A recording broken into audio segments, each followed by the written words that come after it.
Hello बच्चों, कैसे आप लोग। सीए फाउंडेशन अकाउंट्स के इस वीडियो लेक्चर में आप सभी का स्वागत है।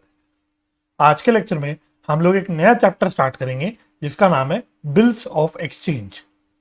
इससे पहले कि मैं शुरुआत करूं, हमारे WhatsApp doubt and test series group के बच्चों के लिए सेकेंड टेस्ट होने वाला है कंडक्ट। तो आप भी अगर टेस्ट सीरीज का पार्ट बनना चाहते हैं और व्हाट्सएप डाउट ग्रुप पे ऐड होना चाहते हैं तो जल्दी से मेरे को इंस्टाग्राम पे मैसेज कर दीजिए या फिर एक ईमेल ड्रॉप कर दीजिए। मेरी इंस्टाग्राम आईडी और ईमेल आईडी दोनों भी आपको नीचे टेक्स्ट पे दिख रही होगी। तो चलिए बिना किसी देरी के मैं अपने लेक्चर को शुरू करता हूं।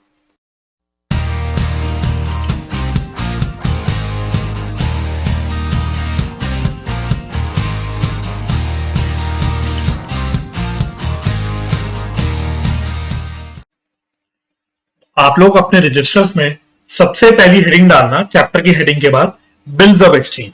तो पहले हम समझते हैं कि बिल्स ऑफ एक्सचेंज होता क्या है। तो मेरे साथ साथ आप लोग नोट्स लिखिएगा और साथ साथ समझते रहिएगा। चलिए, तो इसमें आप लिखना शुरू करना bills of exchange, first arrow डाल के। It is an instrument in writing, it is an instrument in writing containing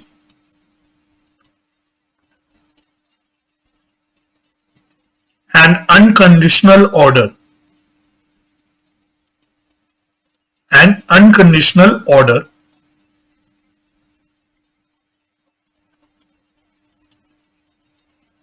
signed by the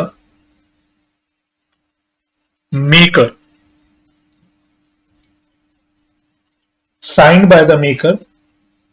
directing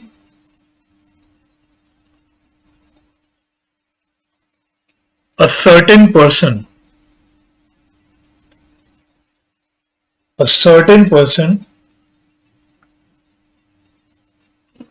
to pay a certain sum of money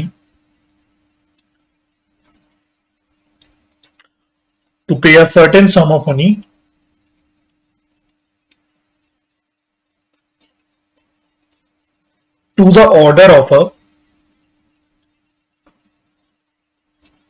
certain person or the bearer of the instrument।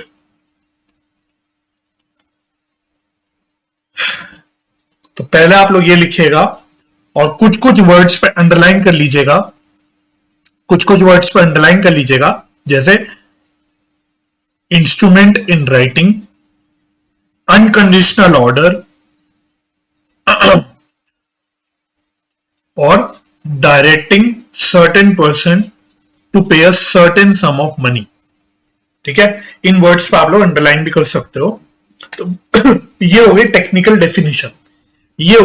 Definition, पर इसका मतलब क्या है, साथ साथ मतलब भी समझते हुए चलना। मतलब मैं साइड में समझा देता हूं, यहां पे समझते हैं इसका मतलब क्या है। छोटा सा बहुत प्रैक्टिकल एक एग्जांपल लेके समझाता हूं। समझो एक व्यक्ति है मिस्टर राम, और दूसरा व्यक्ति है मिस्टर श्याम।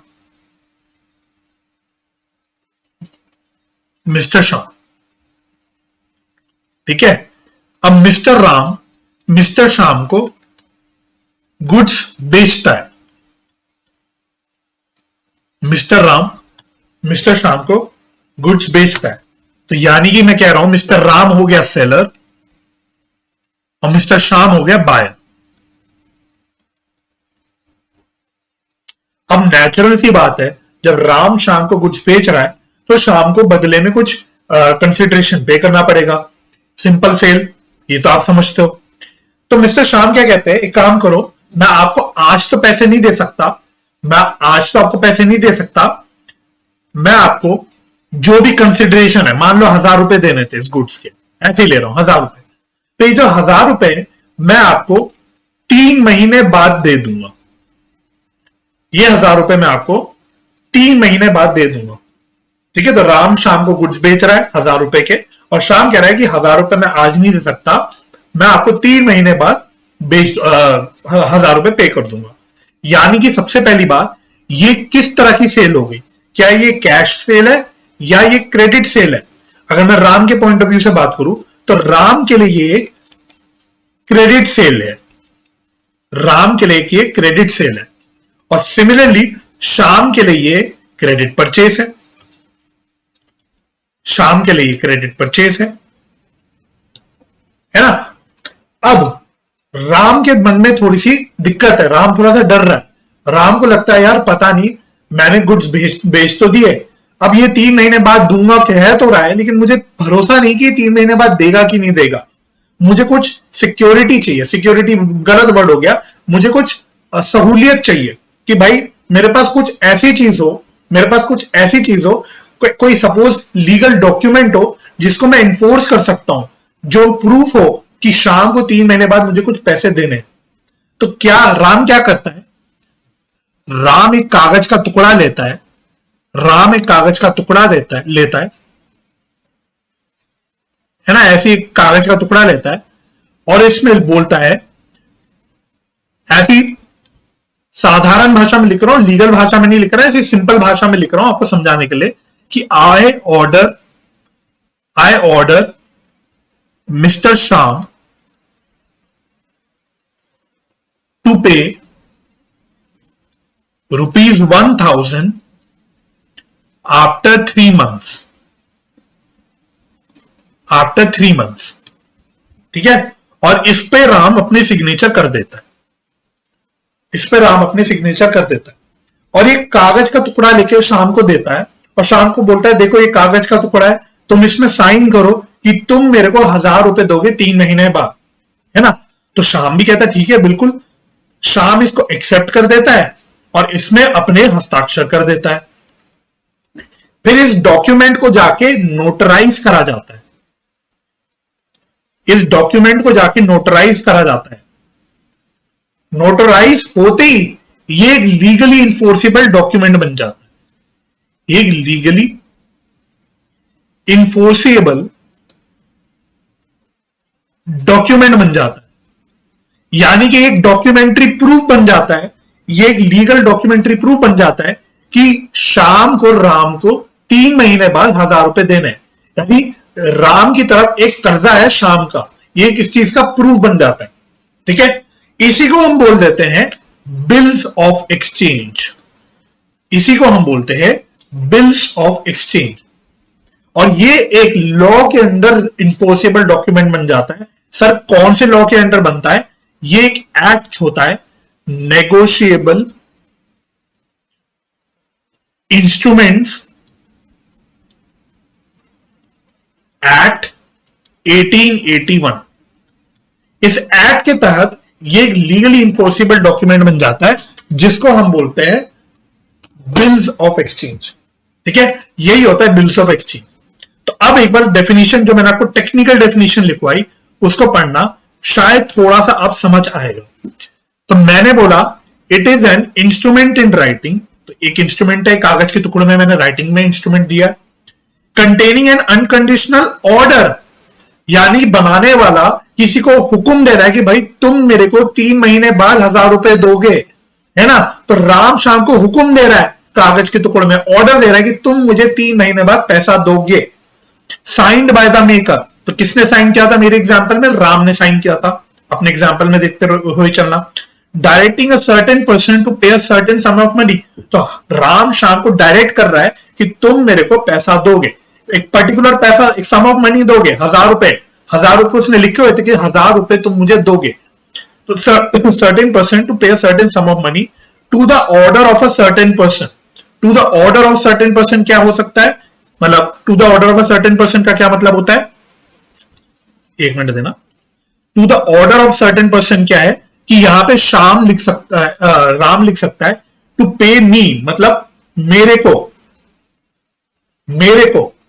को पे करना है आपको।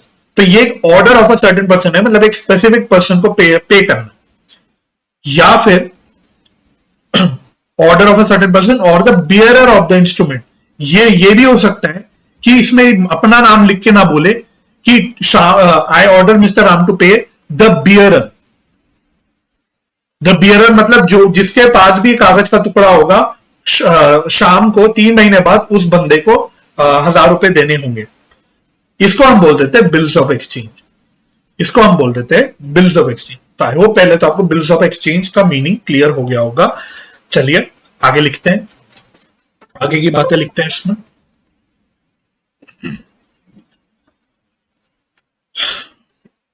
नेक्स्ट आरो डाल के लिखना, on acceptance of such an order, it becomes a bill of exchange। Bills नहीं बोलना चाहिए, सिंगुलर बोलना चाहिए। हम सिंगुलर टर्म में बात कर रहे हैं, तो bill of exchange. On acceptance of such an order it becomes a bill of exchange. ठीक है, तो एक्सेप्टेंस होने के बाद मैंने क्या बोला, इस कागज के टुकड़े में जो ऑर्डर लिखा गया इसको सामने एक्सेप्ट किया, इसको सामने एक्सेप्ट किया, तो इसको एक्सेप्ट करते ही ये बिल ऑफ एक्सचेंज बन जाता है।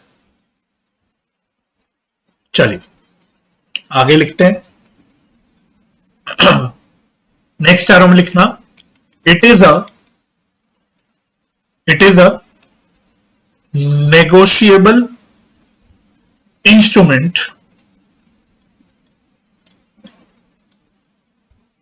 And related legal provisions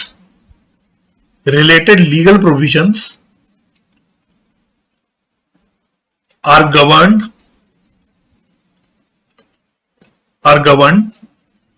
under negotiable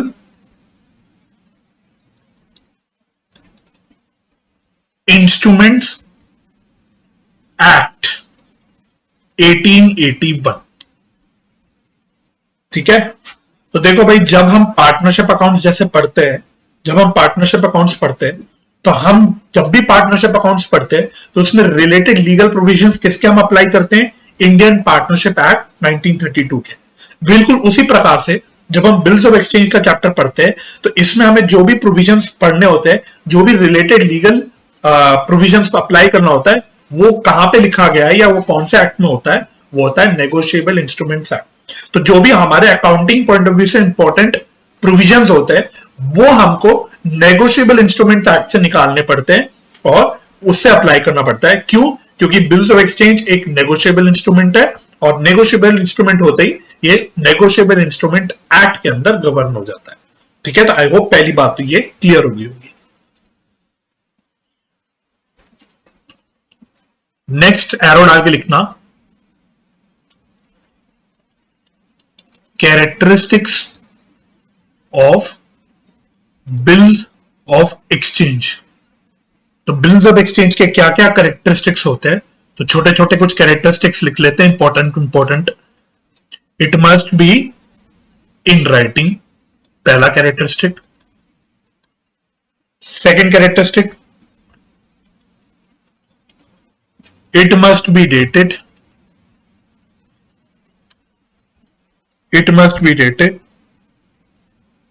अगला characteristic, it must contain an order to pay, money। Next characteristic, order should be, या ऑर्डर नहीं लिखना चाहिए,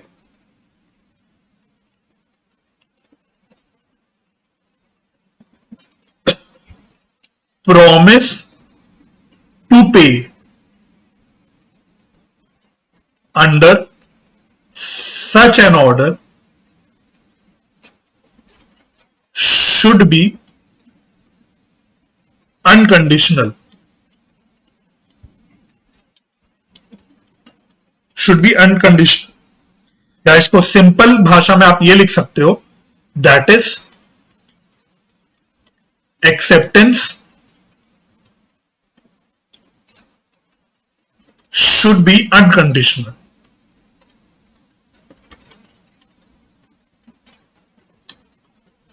ठीक है, इसका मतलब क्या हुआ कि अगर राम शाम को ऑर्डर कर रहा है बिल्स ऑफ एक्सचेंज के तहत कि शाम तुम मुझको 3 महीने बाद 1000 रुपए दोगे, तो शाम एक्सेप्ट करता है उसको, और वो एक्सेप्ट एज इट इज होता है, इसमें कुछ कंडीशन नहीं डाल सकता कि ठीक है 3 महीने बाद अगर बारिश हो रही होगी तो मैं आपको 1000 रुपए दूंगा, नहीं तो मैं नहीं दूंगा। तो कोई भी इस प्रकार की कंडीशन नहीं डाल सकता शाम उस एक्सेप्टेंस में।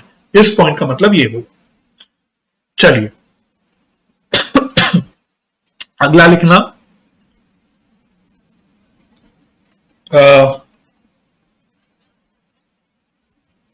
Money payable, money payable must be to a definite person oblique his order oblique bearer। ठीक है, तो मतलब मैंने जो आपको एग्जांपल दिया था कि जो ऑर्डर दिया जाता है उसमें पे किसको करना है ये डेफिनेट होना चाहिए। अब वो कुछ भी हो सकता है, जो बना रहा है, जैसे राम अगर बना रहा है तो राम हो सकता है बोले कि आप मेरे को ही दोगे, राम हो सकता है बोले आप मेरे बेटे को दोगे, है ना, या राम हो सकता है बोले कि जो भी बेयरर होगा इस इंस्ट्रूमेंट का उसको दोगे। तो ये मेंशन होना चाहिए आपके बिल्स ऑफ एक्सचेंज में कि भाई पैसा देना तो है बट किसको देना है, this should be clearly mention in the bills of exchange. चलिए नेक्स्ट लिखना, it must be accepted, bracket में लिखना that is signed by the acceptor. ठीक है, खाली ऑर्डर लिखने से बिल ऑफ एक्सचेंज नहीं बन जाता है। ऐसे तो कोई भी व्यक्ति किसी को भी ऑर्डर लिख देगा, बोल देगा लो भाई बन गया बिल ऑफ एक्सचेंज, नहीं, जिसको ऑर्डर किया जा रहा है पे करने के लिए थ्रू बिल्स ऑफ एक्सचेंज, उसकी जरूरी क्या है कि वो एक्सेप्ट करे। Without acceptance bills of exchange आप नहीं कह सकते कि वैलिड। ठीक है, तो एक्सेप्टेंस होना कंपलसरी है। नेक्स्ट लिखना, it must be properly stamped. तो मतलब जो भी एक लीगल डॉक्यूमेंट के लिए जो भी जरूरी चीजें हैं, स्टैंपिंग होना, नोटराइज कराना, जो भी इंडिया में एक लीगल डॉक्यूमेंट होने के लिए जरूरी होता है, प्रैक्टिकली एक स्टैम्प पेपर पे बनता है। स्टैम्प का मतलब क्या है, एक लीगल स्टैम्प पेपर पे बनता है। आई डोंट नो आप लोगों को पता है कि नहीं, आपने कभी देखा है कि नहीं, बट एक स्टैम्प पेपर होता है ना। तो जो भी लीगल डॉक्यूमेंट्स इंडिया में बनते हैं वो एक स्टैम्प पेपर में बनते हैं, और वो प्रॉपरली साइंड होते हैं, और वो प्रॉपरली नोटराइज्ड होते हैं। नोटराइज मतलब एक नोटरी पब्लिक होती है जो बेसिकली लॉयर्स होते हैं इंडिया में, वो उसको नोटराइज करते हैं, उस पर ठप्पा लगाते हैं अपना, उसको वैलिडेट करने के लिए। ठीक है, तो ये सारी कंडीशन जो भी इंडिया में लीगल डॉक्यूमेंट बनाने के लिए जो भी चीजें जरूरी होती है वो सारी इसमें प्रेजेंट होनी चाहिए। सिंपल अपना ये फंडा हो गया। ठीक है, चलिए अच्छा लास्ट एक और आपकी स्टडी मटेरियल में दे रखा है एक कैरेक्टरिस्टिक, वो भी लिख देते हैं। Payment must be in legal currency of the country. वैसे बेकार पॉइंट है वाला, ऑब्वियसली कोई भी बिल ऑफ एक्सचेंज बनाएगा तो उसमें जो भी करेंसी लिखी गई होगी वो कहीं ना कहीं लीगल करेंसी होगी, है ना, वरना कोई भी क्यों बनाएगा। खास कुछ पॉइंट नहीं है वाला, बट आपकी स्टडी मटेरियल में दिया है तो मैंने यहां भी लिख दिया। राइट, चलिए नेक्स्ट एरो डाल के एक छोटा सा हेडिंग टाइप डालना, foreign bill of exchange. Foreign bill of exchange, तो आपके स्टडी मटेरियल में एक छोटी सी डिस्कशन दे रखी है इसके ऊपर, तो थोड़ा सा हम इसके बारे में भी लिख लेते हैं। छोटा सा, ज्यादा आपका ट्रू फॉल्स का या थ्योरी का क्वेश्चन यहां से बन सकता है, ज्यादा प्रैक्टिकली घुसना नहीं है इसमें, प्रैक्टिकल कोई सवाल इसमें नहीं बनते। ठीक है, तो फॉरेन बिल ऑफ एक्सचेंज होता क्या है, मेरे साथ पहले लिखना। फर्स्ट बुलेट पॉइंट डाल के लिखना, bill of exchange which is drawn in India, drawn in one country. पहले एक जनरल मीनिंग लिख लेते हैं, drawn in one country and is payable in another country. In another country. ठीक है, तो foreign bill of exchange, word क्या आ रहा है इसमें, फॉरेन। तो फॉरेन तो आप मतलब समझते हो, फॉरेन वर्ड तो आप अच्छे से समझते हो। जब हम फॉरेन करेंसी बोलते हैं तो हम ऐसी करेंसी बोलते हैं जो इंडिया की नहीं, इंडिया की बाहर की है ना। तो जब भी फॉरेन वर्ड आ जाता है तो हम कुछ इंडिया की बाहर के बारे में चर्चा कर रहे होते हैं। तो फॉरेन बिल ऑफ एक्सचेंज क्या है, जो ऐसा बिल ऑफ एक्सचेंज जो ड्रॉ तो किसी एक कंट्री में हो, ड्रॉ सपोज इंडिया में हो, लेकिन पे हो किसी और कंट्री में, यानी उस पर जो पेमेंट होनी हो वो किसी बाहर की कंट्री में होनी हो, उसको हम बोल देते हैं फॉरेन बिल ऑफ एक्सचेंज। आगे लिखना नेक्स्ट बुलेट पॉइंट डाल के, it is used for foreign trade operations. Bracket में लिखना एग्जाम्पल, इंपोर्ट और एक्सपोर्ट, है ना। तो फॉरेन बिल ऑफ एक्सचेंज क्यों यूज होता है, foreign trade operations, import export के लिए जैसे यूज किया जाता है। ठीक है, इसके अलावा इंडिया में मतलब अगर आप कोई डोमेस्टिक बिजनेस कर रहा है तो उसके लिए तो फॉरेन बिल ऑफ एक्सचेंज किसी काम का नहीं है। तो फॉरेन बिल ऑफ एक्सचेंज की जब बात होगी तो it is used practically for foreign trade operations. चलिए अगला बुलेट पॉइंट लिखना, एज पर negotiable Instruments Act 1881, all instruments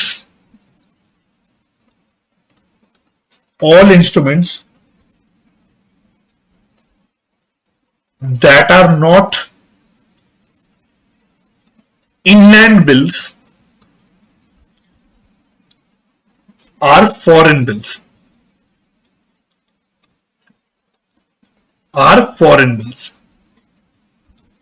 ठीक है, तो नेगोशिएबल इंस्ट्रूमेंट एक्ट क्या बोलता है, सिंपल, वो कहता है भाई देखो, जो इनलैंड बिल नहीं है वो भाई उसको हम मानेंगे वो है फॉरेन बिल। तो अब आप पूछोगे सर इनलैंड बिल्स क्या होता है, तो इनलैंड बिल्स भी हालांकि आपके स्टडी मटेरियल में दिया नहीं है और आपसे कोई पूछने नहीं वाला, बट क्योंकि इसका रेफरेंस यहां पे दिया हुआ है इसलिए मैं आपको लिखवा लेता हूं इनलैंड बिल्स क्या होता है। तो इसको आप चलो नेक्स्ट बुलेट पॉइंट में लिख लेते हैं, इनलैंड बिल क्या होता है भाई, इनलैंड बिल क्या होता है, तो लिखना शॉर्ट में लिखवा रहा हूं, bill drawn in India plus drawn upon any person resident in India or made payable in India। ठीक है, तो बिल्कुल शॉर्ट में आपको लिखवा दिया है ना, पूरी लंबी डेफिनेशन लिखवाने से अच्छा मैंने इसको शॉर्ट में लिखवा दिया, टू द पॉइंट, है ना। तो इनलैंड बिल क्या होता है भाई, ऐसा बिल जो इंडिया में ड्रॉ हुआ हो, पहली बात जरूरी क्या है, it should be drawn in India, India में बना होना चाहिए, ड्रॉ मतलब बना हुआ, तो इंडिया में बना होना चाहिए। प्लस लिखने का मतलब क्या है, साथ में ये दोनों कंडीशन सेटिस्फाई होनी जरूरी है, ये दोनों कंडीशन सेटिस्फाई होनी जरूरी है। तो आप एक प्रकार से कह लो ये कंडीशन नंबर 1 है। कंडीशन नंबर 1 क्या है कि bill should be drawn in India. Condition number 2 क्या है, देखना, drawn upon any person resident in India, तो कोई इंडिया के रेजिडेंट पे ड्रॉ हुआ हो, या फिर और मेड पेबल इन इंडिया, है ना। अगर किसी रेजिडेंट पे ड्रॉ नहीं भी हुआ तो फिर वो इंडिया में पेबल हो, तो ऐसे बिल को हम बोलते हैं इनलैंड बिल। ऐसे बिल्स को हम बोलते हैं इनलैंड बिल। तो नेगोशिएबल इंस्ट्रूमेंट एक्ट क्या बोल रहा है कि भाई जो इनलैंड बिल नहीं है वो फॉरेन बिल है, जो इनलैंड बिल नहीं है वो फॉरेन बिल है। या दूसरे शब्दों में बोलूं, जिस भी बिल ऑफ एक्सचेंज में आपको अगर टेस्ट करना हो कि कोई बिल फॉरेन है कि नहीं है, जिस भी बिल ऑफ एक्सचेंज में ये कंडीशंस पिट जाए, ये कंडीशन सेटिस्फाई ना हो, तो आप समझ लेना भाई वो फॉरेन बिल है ना। तो ये कंडीशन टेस्ट कर लेंगे हम ये कंडीशन टेस्ट कर लेंगे। अगर ये कंडीशन सेटिस्फाई हो रही है, यानी condition number 1 and condition number 2, तो फिर वो इनलैंड बिल है, यानी वो फॉरेन बिल नहीं है। अगर ये कंडीशन सेटिस्फाई नहीं हो रही, कंडीशन नंबर 1 या 2 में से कोई भी कंडीशन पिट रही है, या फॉर दैट मैटर दोनों भी कंडीशन पिट रही है, फिर हम उसको बोल देंगे फॉरेन बिल ऑफ एक्सचेंज। ठीक है। तो हालांकि आपके स्टडी मटेरियल में उन्होंने इनलैंड बिल का जिक्र कर दिया, बट कहीं समझाया नहीं कि इनलैंड बिल क्या होता है ना। ये बात तो मुझे बड़ी अजीब सी लगती है, कहीं होती है अब ये प्रॉब्लम, है ना। उन्होंने लिख तो दिया नेगोशिएबल इंस्ट्रूमेंट एक्ट में लिखा है कि जो इनलैंड बिल नहीं है वो फॉरेन बिल है भाई, लेकिन अब ये भी तो बता दो कि स्टूडेंट्स को इनलैंड बिल होता क्या है। तो वो स्टडी मटेरियल में शायद आपको नहीं मिलेगा, बट इनलैंड बिल का मतलब ये होता है। ठीक है, थोड़ा सा और लिख लेते हैं इसमें, थोड़ा सा और लिख लेते हैं इसमें।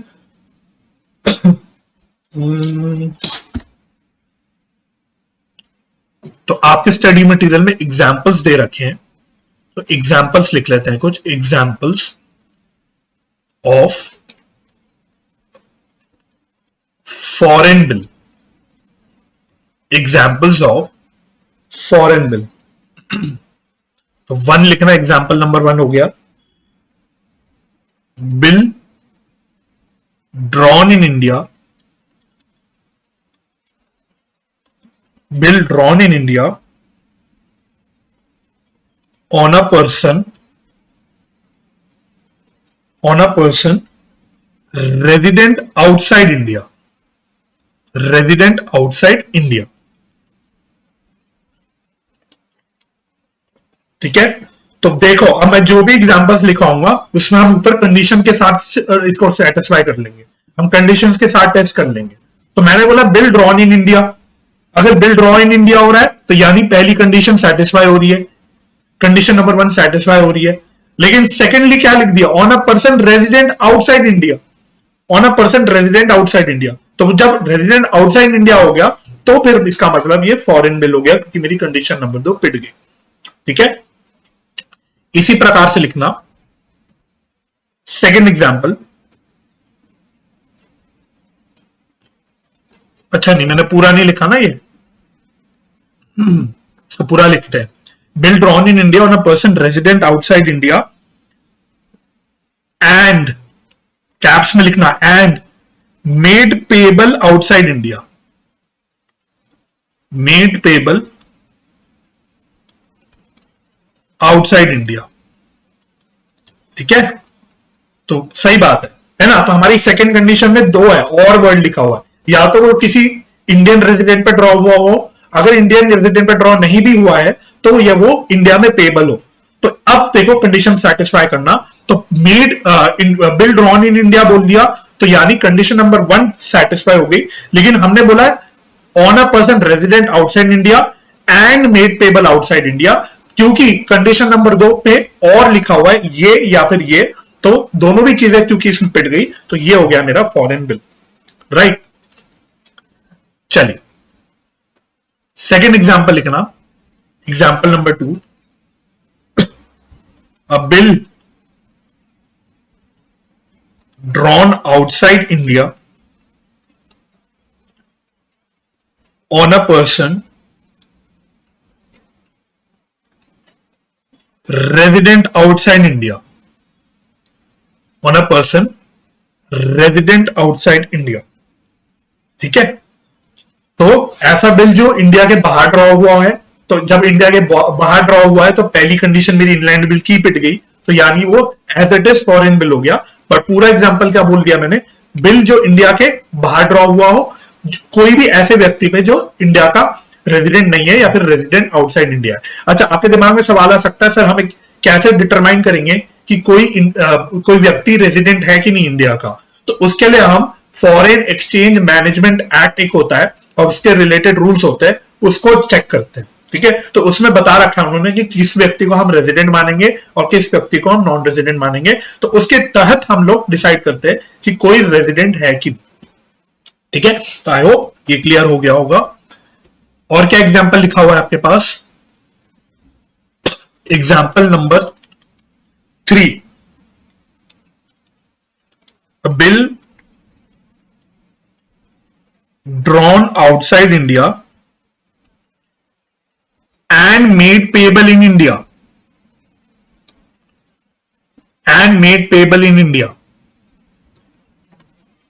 है ना।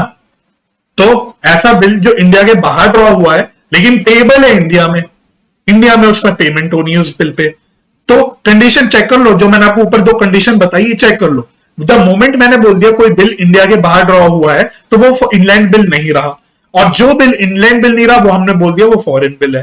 तो इवन दो ये बिल जो मैंने एग्जाम्पल नंबर 3 में बोला ये इंडिया में पेबल है, लेकिन क्योंकि ये आउटसाइड इंडिया ड्रॉ हुआ है इसलिए हम इसको बोल देंगे फॉरेन बिल, ठीक है। अगला example number 4, a bill drawn outside India and made payable outside India, ठीक है। ये हो गया मेरा एग्जाम्पल नंबर 4। तो अब कई बच्चों का डाउट आता है जो एग्जाम्पल नंबर 2 लिखा हमने कहा गया, हाँ एग्जाम्पल नंबर 2 और 4 में क्या डिफरेंस है, तो गौर से पढ़ना क्या लिखा हुआ है। एग्जाम्पल नंबर 2 और 4 दोनों में आउटसाइड इंडिया ड्रॉ हो रहा है। तो पहली बात तो जब बिल ड्रॉ आउटसाइड इंडिया हो रहा है तो इंडिया के बाहर ड्रॉ होते ही वो एक फॉरेन बिल बन गया। लेकिन एग्जाम्पल नंबर 2 में उसने रेजिडेंट पॉइंट ऑफ व्यू से बोला था, on a person resident outside India, और एग्जाम्पल नंबर 4 में वो बोल रहा है मेड पेबल आउटसाइड इंडिया। तो दोनों टर्म्स में फर्क है, इंडिया के बाहर के रेजिडेंट को पे हो रहा है या बिल ड्रॉ हो रहा है ये अलग चीज है, और वो बिल इंडिया के बाहर पेबल होगा ये अलग चीज है। तो एग्जाम्पल नंबर 2 और 4 दोनों में डिफरेंस है, ठीक है। तो कई बच्चों को लगता है कि एग्जाम्पल नंबर 2 और 4 एक ही चीज है, बट एक चीज नहीं है। यहाँ पे हम रेजिडेंट आउटसाइड इंडिया की बात कर रहे हैं और यहाँ पे हम पेबल की बात कर रहे हैं, तो दोनों में अलग अलग टर्म्स से हम लोग बात कर रहे हैं, ठीक है। इसमें फिफ्थ लिखना जहां से मुझे लगता है आपका ट्रू फॉल्स का क्वेश्चन आ सकता है, इसलिए मैं लिखवा रहा हूं। A bill drawn in India on a non-resident या on a resident outside India but payable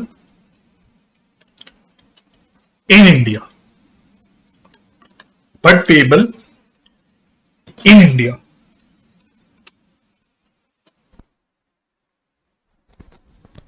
but payable in India, ठीक है। अब देखो जब आप ये पढ़ोगे a bill drawn in India on a non resident या on a resident outside India भी लिख सकते हो, on a resident outside India, तो आपका दिल कहेगा कि ये फॉरेन बिल हो गया क्योंकि इंडिया के बाहर के रेजिडेंट पे हम लोग ड्रॉ कर रहे हैं। लेकिन मैंने आगे क्या बोल दिया, but payable in India, but payable in India, है ना। तो हमने कंडीशन क्या बोली थी, सेकेंड कंडीशन में हमने और बोला था मेड पेबल इन इंडिया। तो अगर कोई भी बिल जो इंडिया में ड्रॉ हुआ है और इंडिया में ही पेबल है, इवन इफ अगर वो नॉन रेजिडेंट को इश्यू हो रहा है, उसके बावजूद भी ये हम इनलैंड बिल मानेंगे, और इनलैंड बिल फॉरेन बिल नहीं होता, ठीक है। तो इसके आगे आप लोग भी लिख लेना, it is not a foreign bill, ठीक है। तो आई बिलीव यहां से ट्रू फॉल्स का क्वेश्चन बन सकता है ना। तो मैं बोल दूंगा bill drawn in India on a resident outside India but payable in India is a foreign bill of exchange, true या फॉल्स।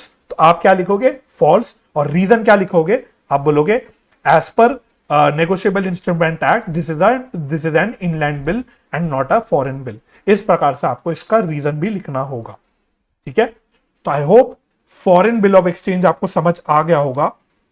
अब मैं आपको एक चीज स्टडी मटेरियल में, तो तो आपके स्टडी मटेरियल में एक छोटा सा स्पेसिमेन दिया हुआ है फॉरेन बिल ऑफ एक्सचेंज का on page number 6.3, on page number 6.3। तो देखना, कह रहा है ₹11,50,000 ऊपर उसने अमाउंट लिख दिया 90 डेज आफ्टर। अब आफ्टर ये बात जो जितना पोर्शन लिखा हुआ है जो मैं रेड से अंडरलाइन कर रहा हूं, इसको आप इग्नोर कर देना, ठीक है। तो इस रेड वाले पोर्शन को इग्नोर कर दो कि ये क्या लिखा हुआ है। तो 90 डेज के बाद बेसिकली आप मान लो pay to the order of messrs Vincent John and associate, pay to the order of messrs Vincent John and associates London the sum of ₹11,50,000 only value received, value received, है ना। तो basically हम Wallace sons को, मतलब इसको जो भी company है इसको एक बिल इशू कर रहे हैं। तो ये देखो एक्सेप्ट कर रहा है, वॉलेस सन्स इसको एक्सेप्ट कर रहा है और हम उनको ऑर्डर दे रहे हैं कि भाई आप हमको कितने रुपए, 11,50,000 रुपए दोगे, 11,50,000 रुपए दोगे। अब ये ड्रॉ कहां हो रहा है बिल, आप देखो, इवन तो ये रुपीस में लिखा हुआ है बट ये ड्रॉ कहां हो रहा है, लंदन में ड्रॉ हो रहा है, देखो। तो it is being drawn in India and hence it becomes a foreign bill, ठीक है। तो इस प्रकार का कुछ दिखता है आपका foreign bill of exchange, right. तो आई होप पहली बात आपको फॉरेन बिल ऑफ एक्सचेंज का मीनिंग समझ आ गया होगा। तो अब आप अपने आगे कंटिन्यूएशन में नेक्स्ट एरो डाल के लिखना parties in bill of exchange. कौन कौन पार्टीज इन्वॉल्व होती है बिल ऑफ एक्सचेंज में, तो इसमें लिखना आप लोग कितनी नंबर ऑफ पार्टीज इन्वॉल्व होती है, 3 पार्टीज। तो बिल ऑफ एक्सचेंज में 3 पार्टीज होती है। कौन कौन होती है, तो पहली पार्टी को हम बोलते हैं ड्रॉर। ड्रॉर, ड्रॉर कौन होता है, who makes the bill of exchange, who makes the bill of exchange और ऑर्डर, मतलब जो बेसिकली ऑर्डर कर रहा है पेमेंट करने के लिए, उसको हम बोलते हैं ड्रॉर। सेकंड होता है ड्रॉई, जिसको हम लोग एक्सेप्टर भी बोलते हैं, एक्सेप्टर भी बोलते हैं। तो ड्रॉई या एक्सेप्टर कौन होता है, who accepts the order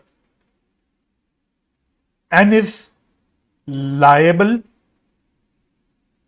to make the payment, है ना।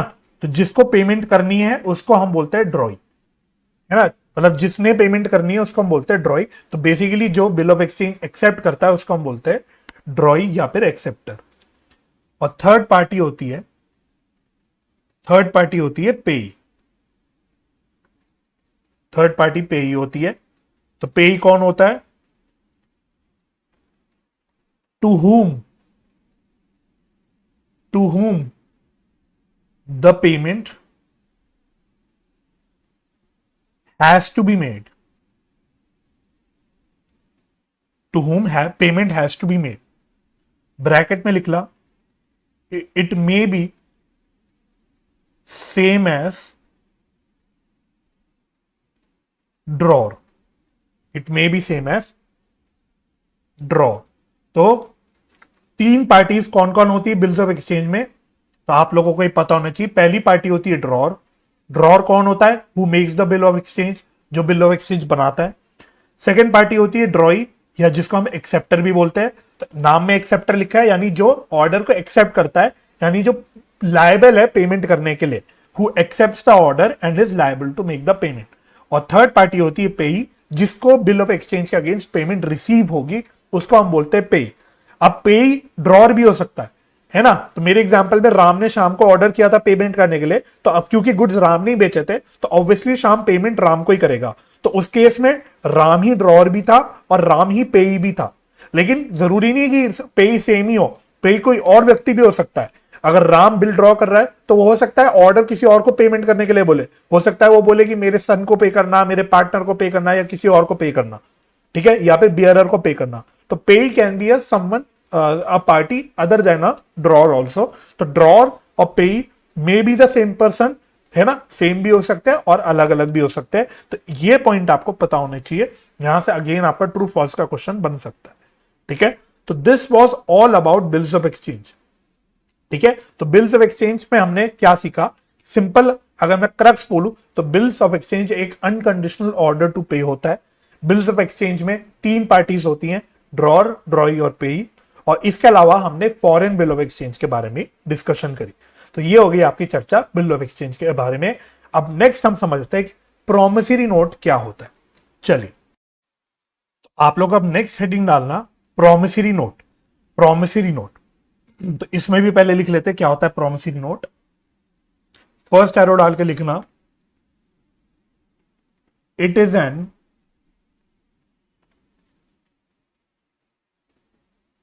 instrument in writing. It is an instrument in writing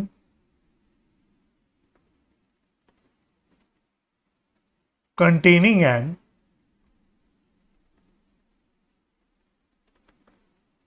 unconditional undertaking bracket में लिखना promise, signed by the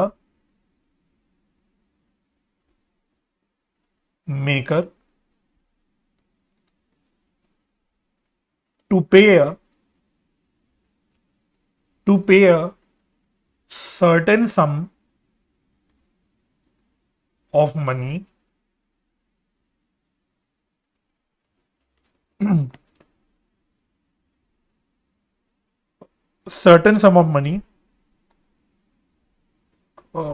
only to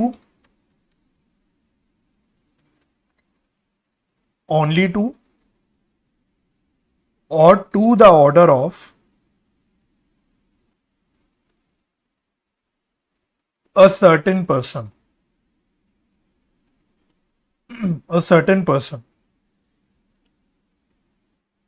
next arrow में लिखना,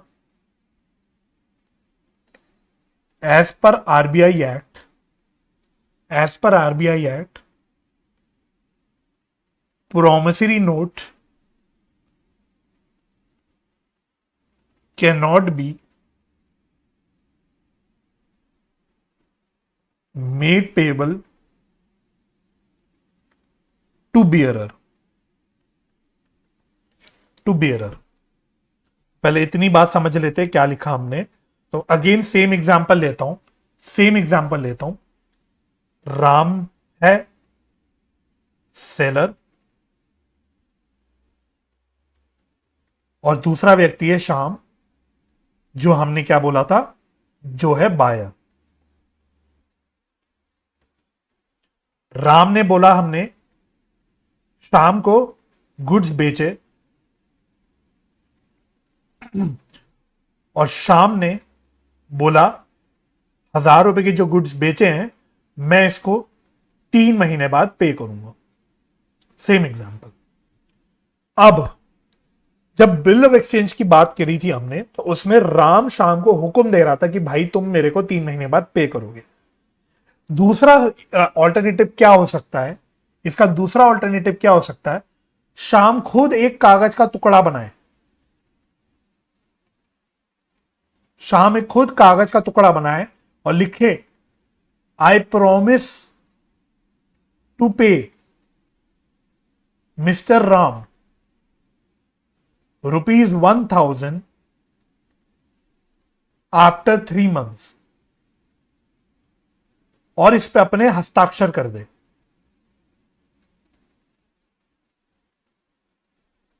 और बाकी वही लीगली इसको वैलिड करने के लिए इसकी स्टैंपिंग कराना, नोटराइजिंग कराना वगैरह वगैरह, स्टैंप पेपर पे प्रिंट कराना, वो सारी चीजें करके इसका एक लीगल डॉक्यूमेंट बना दे। तो इस लीगल डॉक्यूमेंट को हम बोल देते हैं प्रोमिसरी नोट। इसको हम क्या बोलते हैं, प्रोमिसरी नोट। ठीक है, तो वर्ड क्या आ रहा है देखो, प्रोमिसरी नोट यानी प्रॉमिस। तो यहां पे क्या है, यहां पे एक प्रॉमिस हो रहा है, तो इस डॉक्यूमेंट को हम बोल देते हैं प्रोमिसरी नोट। और प्रोमिसरी नोट भी होता है आपका नेगोशिएबल इंस्ट्रूमेंट, और ये भी कवर होता है नेगोशिएबल इंस्ट्रूमेंट एक्ट के अंदर। ठीक है, तो 2 तरह के नेगोशिएबल इंस्ट्रूमेंट बेसिकली आप इस चैप्टर में पढ़ रहे हो, एक है बिल ऑफ एक्सचेंज और दूसरा है आपका प्रोमिसरी नोट। अब एक और इंपॉर्टेंट बात मैंने क्या लिखी, अच्छा पहले काम करना, एक बार ये चीज समझने के बाद एक बार इसको दोबारा से पढ़ना। It is an instrument in writing containing N unconditional undertaking. Unconditional undertaking, undertaking का मतलब होता है promise, signed by the maker. तो मेरे एग्जांपल में मेकर कौन था? श्याम था, जो बना रहा था, जो प्रॉमिस कर रहा था to pay a certain sum of money only to और to the order of a certain person. Only to का क्या मतलब हुआ कि श्याम जब बोल रहा है कि मैं राम को पे करूंगा, तो ये मतलब हो गया only to the order, only to the person. और order of a certain person मतलब हो सकता है बोले आई प्रोमिस टू पे राम्स सन ₹1000 आफ्टर 3 months। तो ये हो गया राम का ऑर्डर। अब जब हमने बिल ऑफ एक्सचेंज की डेफिनेशन लिखी थी, तो आप देखना हमने वहां पे बियरर वर्ड लिखा था। मैं अगर आपको ऊपर लेके आऊं तो यहां पे हमने एक वर्ड लिखा था बियरर। तो हमने ये भी बोला था कि ऑर्डर जो हो सकता है वो पेमेंट करने का, वो बियरर को भी हो सकता है। बियरर का मतलब हमने बोला था जिसके पास बिल ऑफ एक्सचेंज का कागज है, वो उसको पैसा मिलेगा इस बिल ऑफ एक्सचेंज का अगेंस्ट। लेकिन प्रोमिसरी नोट के अंदर देखना, डेफिनेशन में मैंने ये चीज नहीं लिखी। प्रोमिसरी नोट के अंदर डेफिनेशन में हमने ये चीज कहीं नहीं लिखी। मैंने बियरर वर्ड आप देखना कहीं भी नहीं लिखा। क्यों नहीं लिखा? क्योंकि RBI act, reserve bank of India का जो एक्ट है, वो प्रोहिबिट करता है, वो कहता है प्रोमिसरी नोट बियरर को पे नहीं हो सकता। तो यानी कि promissory note can not be a bearer document, है ना। तो प्रोमिसरी नोट में हम ये कभी नहीं लिख सकते I promise to pay the bearer of this document या ऑफ दिस इंस्ट्रूमेंट ₹1000, है ना। तो बियरर शब्द नहीं आ सकता आपके प्रोमिसरी नोट में। तो किसी स्पेसिफिक व्यक्ति को पे होगा, है ना। वो कोई भी व्यक्ति हो सकता है, उस व्यक्ति का भाई बहन, बेटा, या कोई पार्टनर, या कोई और व्यक्ति भी हो सकता है, उसका कोई क्रेडिटर हो सकता है, तो कोई भी दूसरा व्यक्ति हो सकता है। बट प्रोमिसरी नोट में क्लियरली स्पेसिफाई होना चाहिए कि पेमेंट किसको करनी है, ठीक है। तो ये एक इंपॉर्टेंट डिस्टिंग्विश आप कह सकते हो डिफरेंस का पॉइंट बन गया आपके प्रोमिसरी नोट और बिल ऑफ एक्सचेंज का। अच्छा, इसमें भी हम लोग पढ़ लेते हैं पहले पार्टीज कौन कौन होती है। इसमें पार्टीज कौन होती है? तो इसमें 2 नंबर ऑफ पार्टीज होती है। बिल ऑफ एक्सचेंज में हमने 3 पार्टीज बोली थी, बट यहां पे सिर्फ 2 ही पार्टीज होती है। एक होता है मेकर, जिसको आप प्रोमिसर भी बोल सकते हो सिंपल भाषा में। मेकर कौन होता है? हु मेक्स द अंडरटेकिंग, है ना, यानी जो प्रॉमिस कर रहा है पेमेंट करने के लिए, उसको हम बोलते हैं मेकर। और दूसरा सेम पेई, दूसरा हो गया same payee, to whom the payment is to be made, ठीक है। तो यहां पे कितनी नंबर ऑफ पार्टीज होती है? 2 पार्टीज होती हैं। और जबकि बिल ऑफ एक्सचेंज में कितनी पार्टीज होती है? 3 पार्टीज होती है। तो कौन दो पार्टीज होती हैं इसमें? एक हम बोलते हैं मेकर, यानी जो पेमेंट करने का वादा कर रहा है, जो प्रॉमिस कर रहा है, और एक हम बोलते हैं पे, जिसको पेमेंट करनी होगी। तो मेरे एग्जांपल में आप कह सकते हो कौन मेकर है, कौन प्रॉमिसर है। मेरे एग्जांपल में श्याम प्रॉमिसर है और राम पे ही है, ठीक है। तो आई होप पहले तो आपको प्रोमिसरी नोट का मीनिंग क्लियर हो गया होगा। इसमें भी लिखना आगे characteristics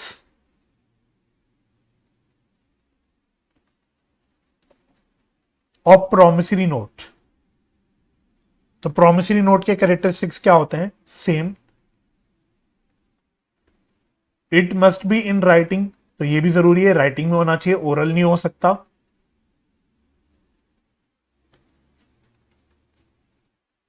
it must contain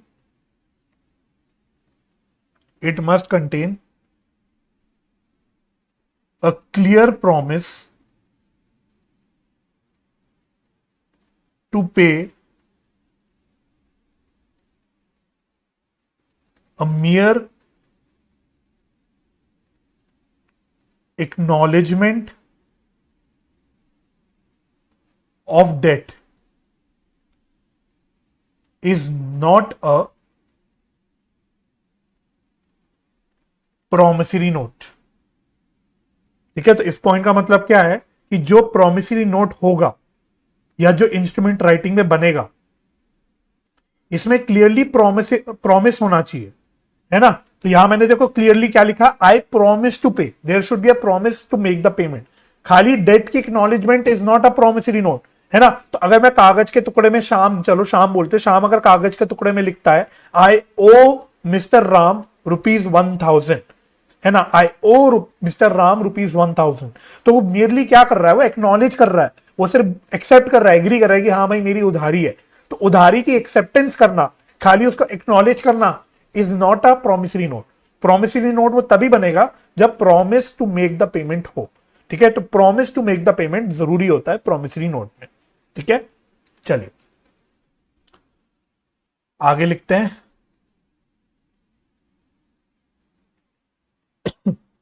next लिखना, प्रॉमिस मस्ट बी अनकंडीशनल। तो प्रॉमिस शुड बी अनकंडीशनल, कोई कंडीशन अटैच नहीं होनी चाहिए प्रॉमिस में, and signed by the maker. तो ऑब्वियसली जो प्रॉमिस कर रहा है, जो लिख रहा है, उसने वो अपने हस्ताक्षर करने हैं। नेक्स्ट,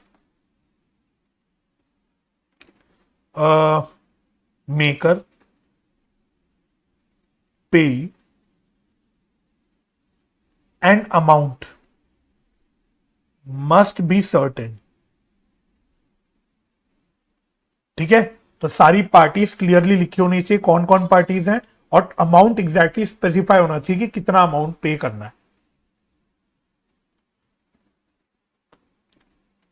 नेक्स्ट, सेम आपका जो हमने बिल ऑफ एक्सचेंज भी करा था, payment must be in legal currency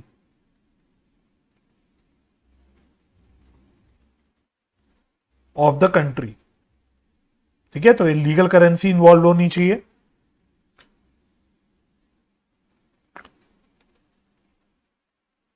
it can not be payable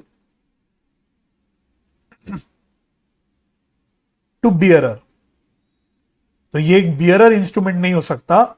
अभी हमने इसी बात पे चर्चा करी, आरबीआई एक्ट प्रोहिबिट्स इट, यहां पे भी चाहे तो लिख लो, RBI act prohibits it. Next लिखना, no acceptance is required, no acceptance is required, ठीक है। तो ये काफी इंपॉर्टेंट पॉइंट होता है। बिल ऑफ एक्सचेंज में हमने बोला था कि जिसको पेमेंट करने के लिए हम ऑर्डर कर रहे हैं उसको एक्सेप्ट करना जरूरी है, बट प्रोमिसरी नोट में जिसको पेमेंट करनी हो तो खुद ही एक्नॉलेज करके लिख रहा है कि मैं पेमेंट करूंगा, तो यहां पे थोड़ी कोई एक्सेप्टेंस की रिक्वायरमेंट है ना। तो शाम जब बोल रहा है अपने प्रोमिसरी नोट में आई प्रॉमिस टू पे राम ₹1000, तो हम ये थोड़ी बोल सकते कि राम उस प्रॉमिस को एक्सेप्ट करेगा, ठीक है। तो इसलिए एक्सेप्टेंस की जो कंडीशन होती है वो सिर्फ बिल ऑफ एक्सचेंज में एप्लीकेबल होती है, प्रोमिसरी नोट में एप्लीकेबल नहीं होती। और अगला एक और इंपॉर्टेंट पॉइंट लिखना, मेकर एंड पे can never be the same, can never be the same, है ना। आप खुद सोचो, क्या मैं अपने प्रॉमिस अपने एक कागज के टुकड़ों में लिख सकता हूं आई प्रॉमिस टू पे माई सेल्फ ₹1000? क्या इसका कोई सेंस बनेगा कि कोई व्यक्ति खुद ही को पेमेंट करने के लिए प्रॉमिस करे? नहीं। तो इसलिए मैंने बोला मेकर और पे कभी सेम नहीं हो सकता।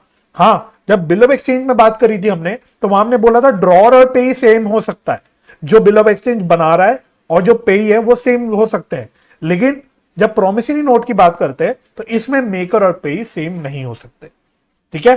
तो ये थे कुछ इंपॉर्टेंट कैरेक्टरिस्टिक्स या important points relating to promissory note, ठीक है।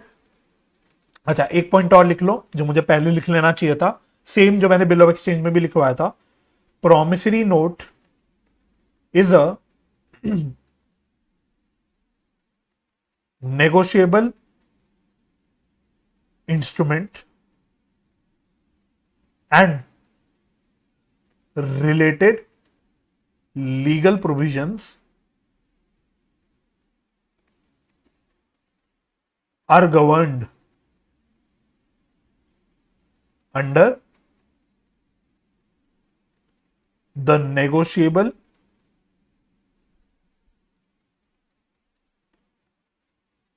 Instruments act 1881। तो डिट्टो सेम पॉइंट, ये मुझे पहले लिखवा देना चाहिए था, मैं भूल गया लिखना, तो मैंने अब लिख दिया कि प्रोमिसरी नोट भी एक नेगोशिएबल इंस्ट्रूमेंट होता है। प्रोमिसरी नोट भी एक नेगोशिएबल इंस्ट्रूमेंट होता है।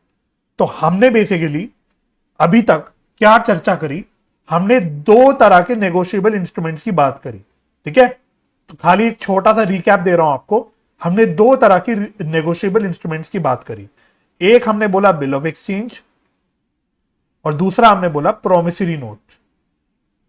बिल ऑफ एक्सचेंज में हमने बोला बिल ऑफ एक्सचेंज में एक अनकंडीशनल ऑर्डर होता है फॉर मेकिंग द पेमेंट, और प्रोमिसरी नोट में हमने बोला एक अनकंडीशनल प्रॉमिस होती है। इसके अलावा बिल्स ऑफ एक्सचेंज में हमने बोला तीन पार्टीज होती हैं। कौन सी तीन पार्टीज होती है? ड्रॉर, ड्रॉई और पेई। और प्रोमिसरी नोट में हमने बोला सिर्फ दो पार्टीज होती हैं। कौन सी पार्टीज होती है? एक तो मेकर होता है जो प्रॉमिस करता है, और एक पेई। बस ये दो ही पार्टीज होती हैं, ठीक है। और इसके अलावा कुछ हमने और इंपॉर्टेंट कैरेक्टरिस्टिक्स की डिस्कशन करी। तो अभी तक की चर्चा हमारी सिर्फ रही है सीमित बिल ऑफ एक्सचेंज और प्रोमिसरी नोट के बारे में, ठीक है। तो बिल ऑफ एक्सचेंज और प्रोमिसरी नोट वंस आपको अच्छे से समझ आ गया हो तो जरूरी हो जाता है कि आप लोग इन दोनों के डिफरेंसेस भी समझ लो, ठीक है। तो आपके स्टडी मटेरियल में डिफरेंस दे रखा है bills of exchange and promissory note का, एंड दिस इज इंपॉर्टेंट, ठीक है। तो 4 मार्क का क्वेश्चन आपका आ सकता है, 3 to 4 मार्क का क्वेश्चन, जिसमें आपको डिफरेंसेस लिखने को बोल सकता है। तो आपको एटलीस्ट मिनिमम कह रहा हूं, मिनिमम आपको 4 डिफरेंसेस तो आने ही चाहिए। You should be capable of writing at least 4 differences, और हवा वाले डिफरेंसेस नहीं, प्रॉपर टेक्निकल अच्छे डिफरेंसेस, ठीक है। और आप पढ़ोगे, अगर आपने समझ लिया होगा दोनों का मीनिंग, तो आप आराम से खुद ही डिफरेंसेस बना लोगे, ठीक है। तो बिल ऑफ एक्सचेंज क्या होता है भाई? बिल ऑफ एक्सचेंज एक अनकंडीशनल ऑर्डर होता है, प्रोमिसरी नोट एक अनकंडीशनल प्रॉमिस होता है। पहला मेजर डिफरेंस है ना। इसके अलावा सबसे बड़ा डिफरेंस एक और, बिल ऑफ एक्सचेंज में 3 पार्टीज होती हैं, प्रोमिसरी नोट में 2 पार्टीज होती हैं। बिल ऑफ एक्सचेंज में एक्सेप्टेंस जरूरी होती है, नहीं यहां पे नहीं है ना, कहां नीचे दे रखा है क्या? हाँ, बिल ऑफ एक्सचेंज में यहां लिखा नहीं हुआ है, बट बिल ऑफ एक्सचेंज में एक्सेप्टेंस जरूरी होती है, प्रोमिसरी नोट में एक्सेप्टेंस जरूरी नहीं होती। अच्छा, bill is paid by acceptor, यानी पेमेंट करने की जो लाइबिलिटी होती है वो एक्सेप्टर की होती है या ड्रॉई की भी होती है। अब इसको ड्रॉई भी लिख सकते हो। जबकि प्रोमिसरी नोट में पेमेंट करने की किसकी लाइबिलिटी होती है? मेकर की होती है।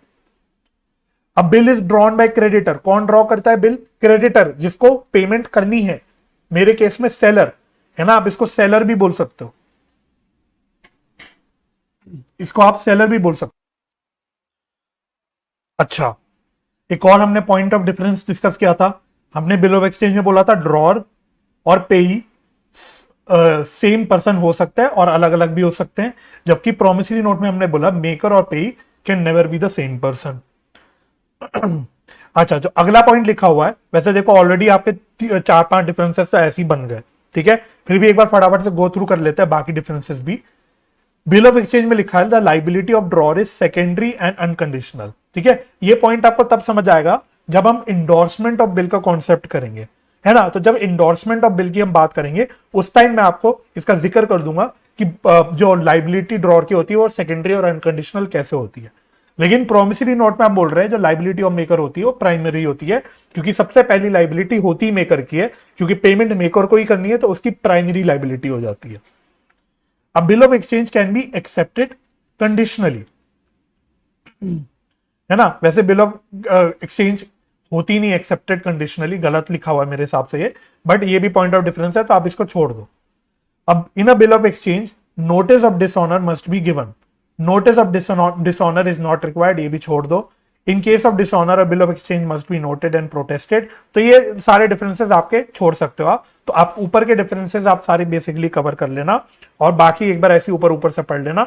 आप ऑलरेडी 4-5 डिफरेंसेस अपने आप बना सकते हो, ठीक है। तो आपको वो 4 नंबर से ज्यादा डिफरेंसेस पूछेगा नहीं मेरे हिसाब से, और आप उसमें 4 to 5 डिफरेंसेस लिख के आ जाओगे तो मोर देन इनफ है, ठीक है, तो this does away with the bill of exchange and promissory note discussion. तो अब हम लोग फटाफट से अपनी आगे की चर्चा करना शुरू करते हैं। इससे पहले कि हम लोग अपनी अकाउंटिंग पॉइंट ऑफ व्यू से डिस्कशन करें, हम लोगों को कुछ इंपॉर्टेंट कुछ कॉन्सेप्ट्स और टर्म्स के बारे में समझना जरूरी होता है इस चैप्टर में। ठीक है, तो पहले हम वो सारी कॉन्सेप्ट्स को समझ लेते हैं। चलिए इसमें पहला लिखना, फर्स्ट हेडिंग डालना some important concepts and terms, और इसमें पहला लिखना term of a bill.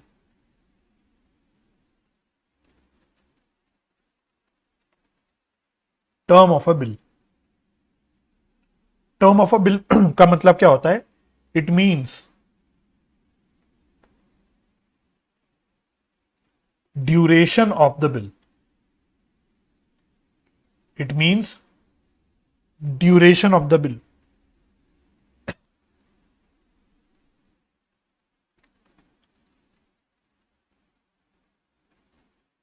Duration generally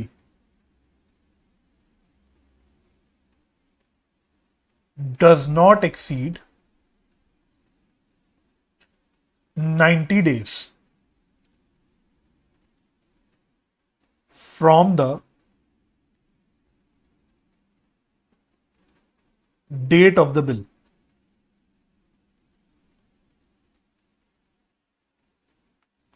ठीक है, तो term of the bill, term of a bill का क्या मतलब होता है कि कितने दिनों का या कितने महीनों का बिल है ना।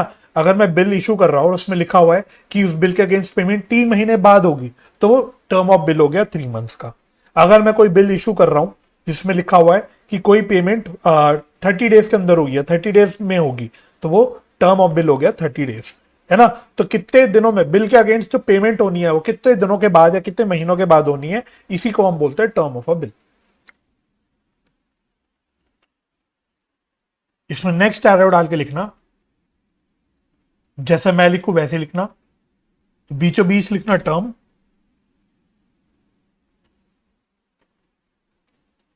और 2 बाइफर्केशंस करना। इसमें लिखना when bill is drawn after sight. When bill is drawn after sight. और सेकेंड में लिखना when bill is drawn after date। when bill is drawn after date। After site में लिखना टर्म बिगिंस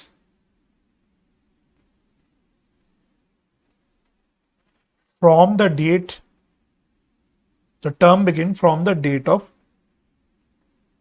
acceptance। और यहां पे लिखना when bill is drawn after date, term begins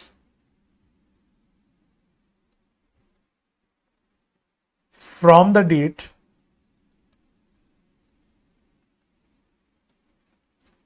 of drawing of bill।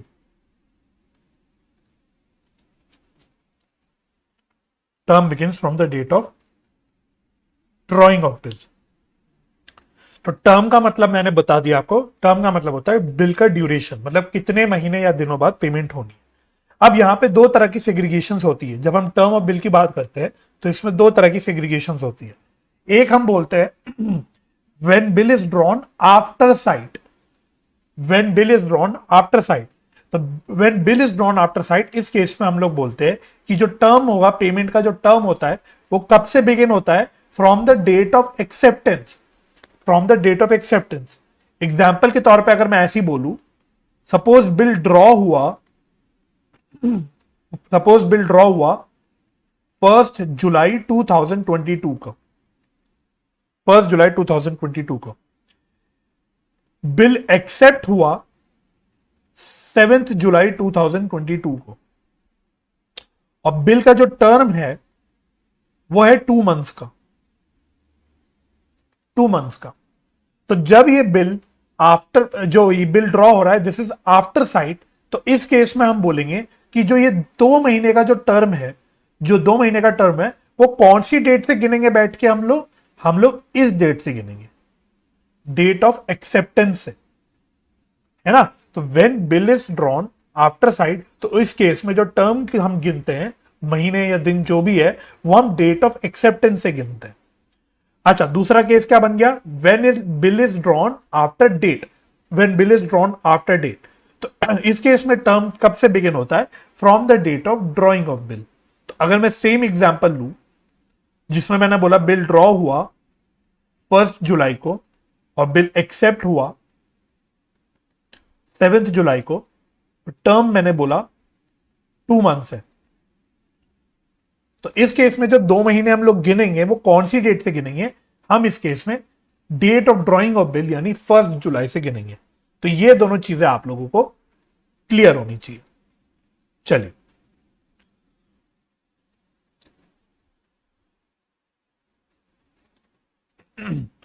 तो ये मैंने फर्स्ट आपके साथ डिस्कस कर लिया, टर्म ऑफ बिल। सेकेंड लिखना due date oblique expiry date of bill. Due date या एक्सपायरी डेट ऑफ बिल, इसका मतलब क्या होता है, date on which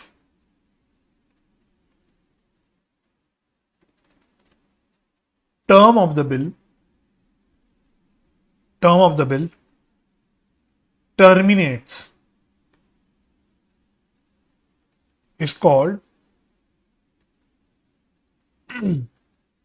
due date oblique expiry date,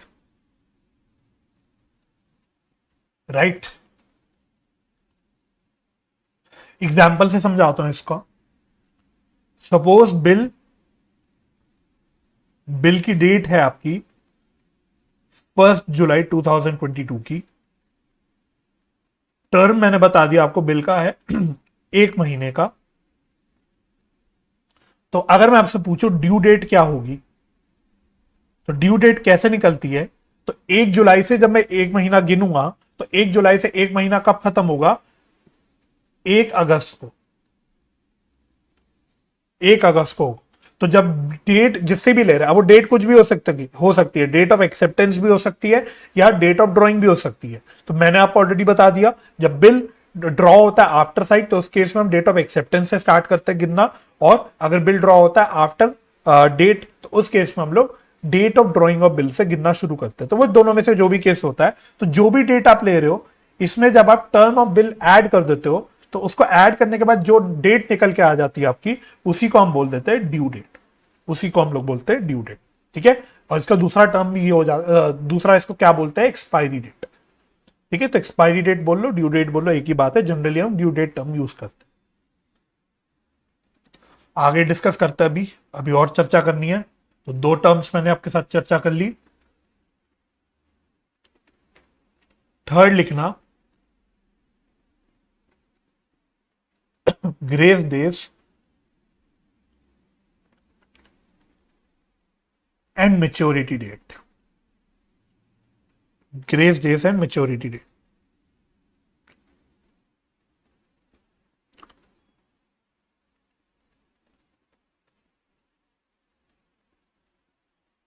instrument payable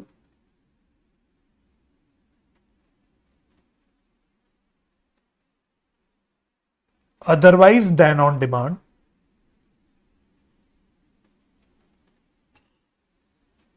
that is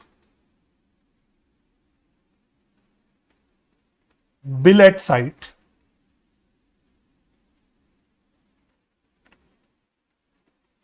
is entitled to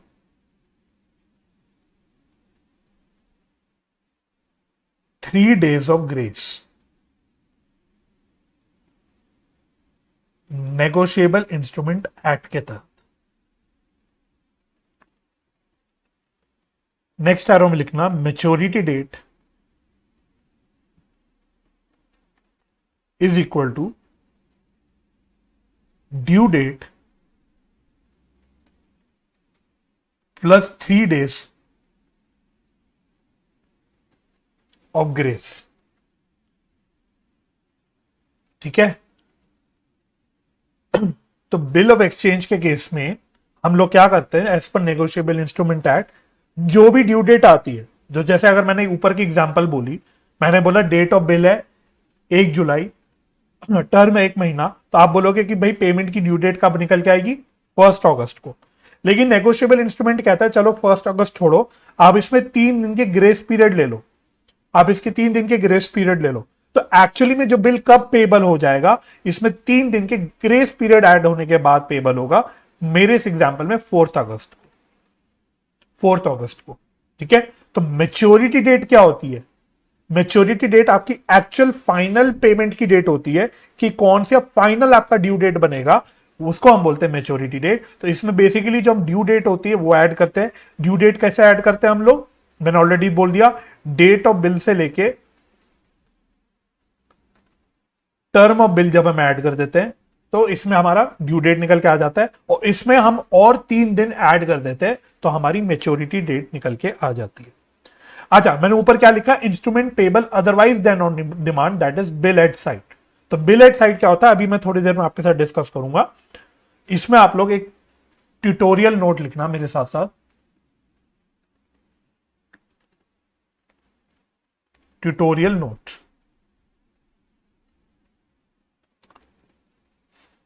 for practical questions, for practical questions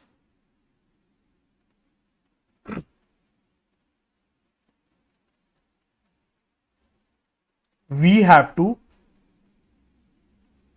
take due date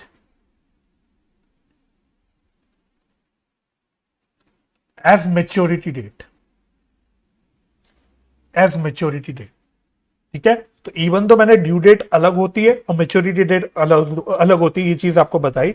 लेकिन जब practical सवाल करेंगे, जब भी प्रैक्टिकल डिस्कशंस करेंगे, तो उसमें ड्यू डेट का मतलब होगा कि भाई 3 दिन के ग्रेस पीरियड ऐड करने के बाद फाइनल क्या ड्यू डेट आ रही है, यानी मेच्योरिटी डेट, है ना। क्योंकि एक्चुअल जो पेमेंट ड्यू होगी वो ग्रेस पीरियड ऐड करने के बाद होगी, क्योंकि जब लॉ ही अलाउ कर रहा है कि 3 दिन का ग्रेस पीरियड अलाउ करो, तो आप मना नहीं कर सकते, आप किसी पार्टी को रोक नहीं सकते उस चीज के लिए। तो एक्चुअल जो मेरी फाइनल पेमेंट की ड्यू डेट निकल के आएगी, that should be after 3 days grace period. तो जब भी हम प्रैक्टिकल सवाल में यूज करेंगे, तो इवन तो अगर हम आप बोल भी देंगे due date due date due date, लेकिन ड्यू डेट का मतलब वहां पे हम समझेंगे maturity date, that is after adding 3 days grace period. ठीक है, तो ये मैंने आपको नोट लिखवा दिया, ताकि आगे जब आप सवाल करो प्रैक्टिकल के, तो उस टाइम आपको ये चीज की कंफ्यूजन ना हो कि सर हम बोल तो रहे ड्यू डेट, लेकिन इसमें हम लोग ले रहे हैं मेच्योरिटी डेट। तो ये कंफ्यूजन आपको कभी भी अराइज नहीं होनी चाहिए। ठीक है, आ जाओ जी, आगे लिखो। आगे लिखना fourth,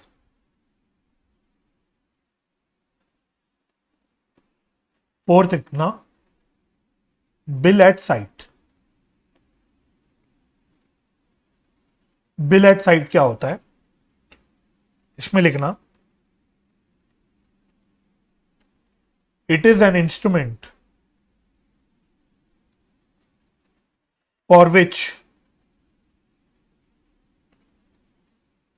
no time of payment, that is term, is mentioned.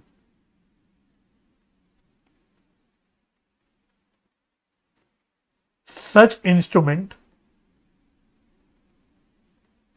or bill is payable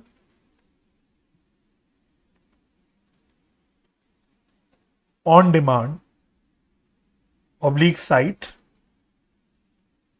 oblique presentation।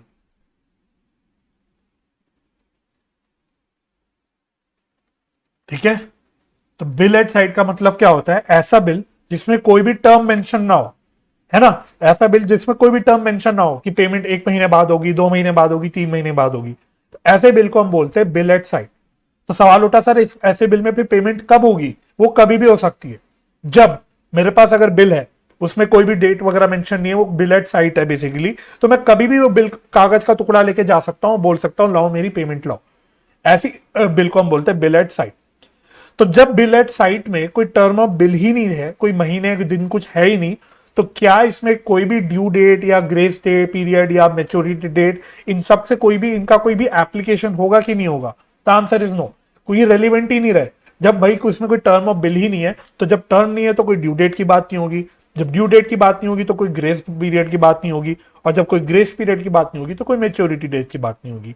तो इसी बात को हम लोग लिख लेते हैं दोबारा से, फिर से लिख लेते हैं हम यहां पे दोबारा से, सेकेंड एरो डाल के लिखना, 10 days of grace is not relevant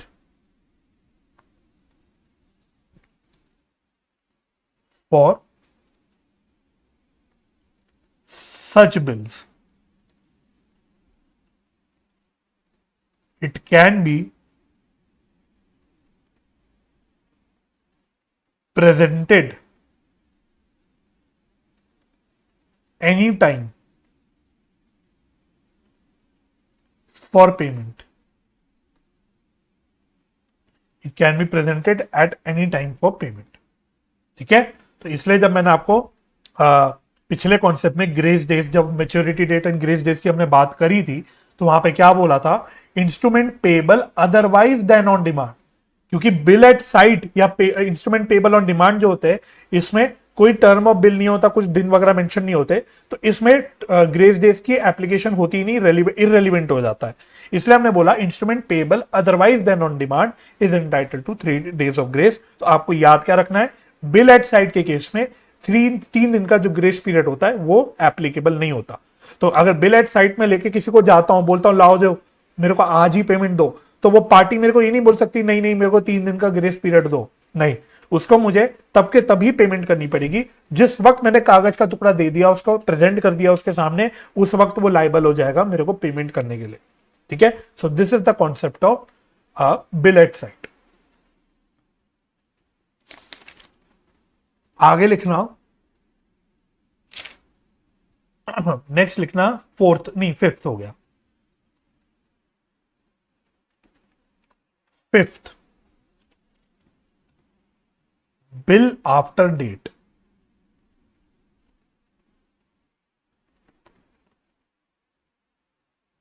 bill after date,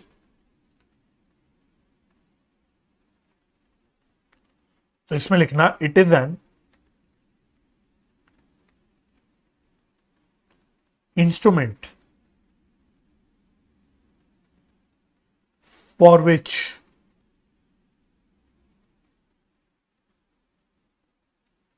time for payment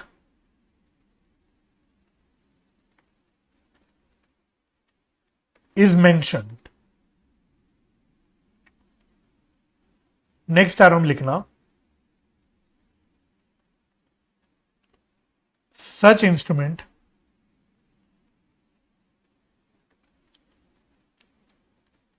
is payable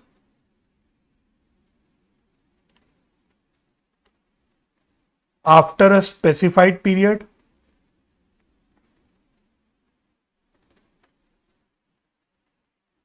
or on a specific date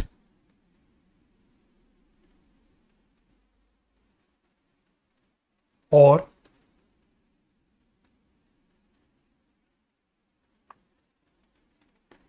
after sight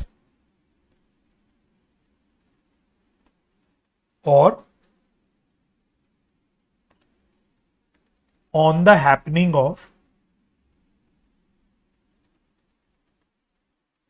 specified event, on the happening of specified event।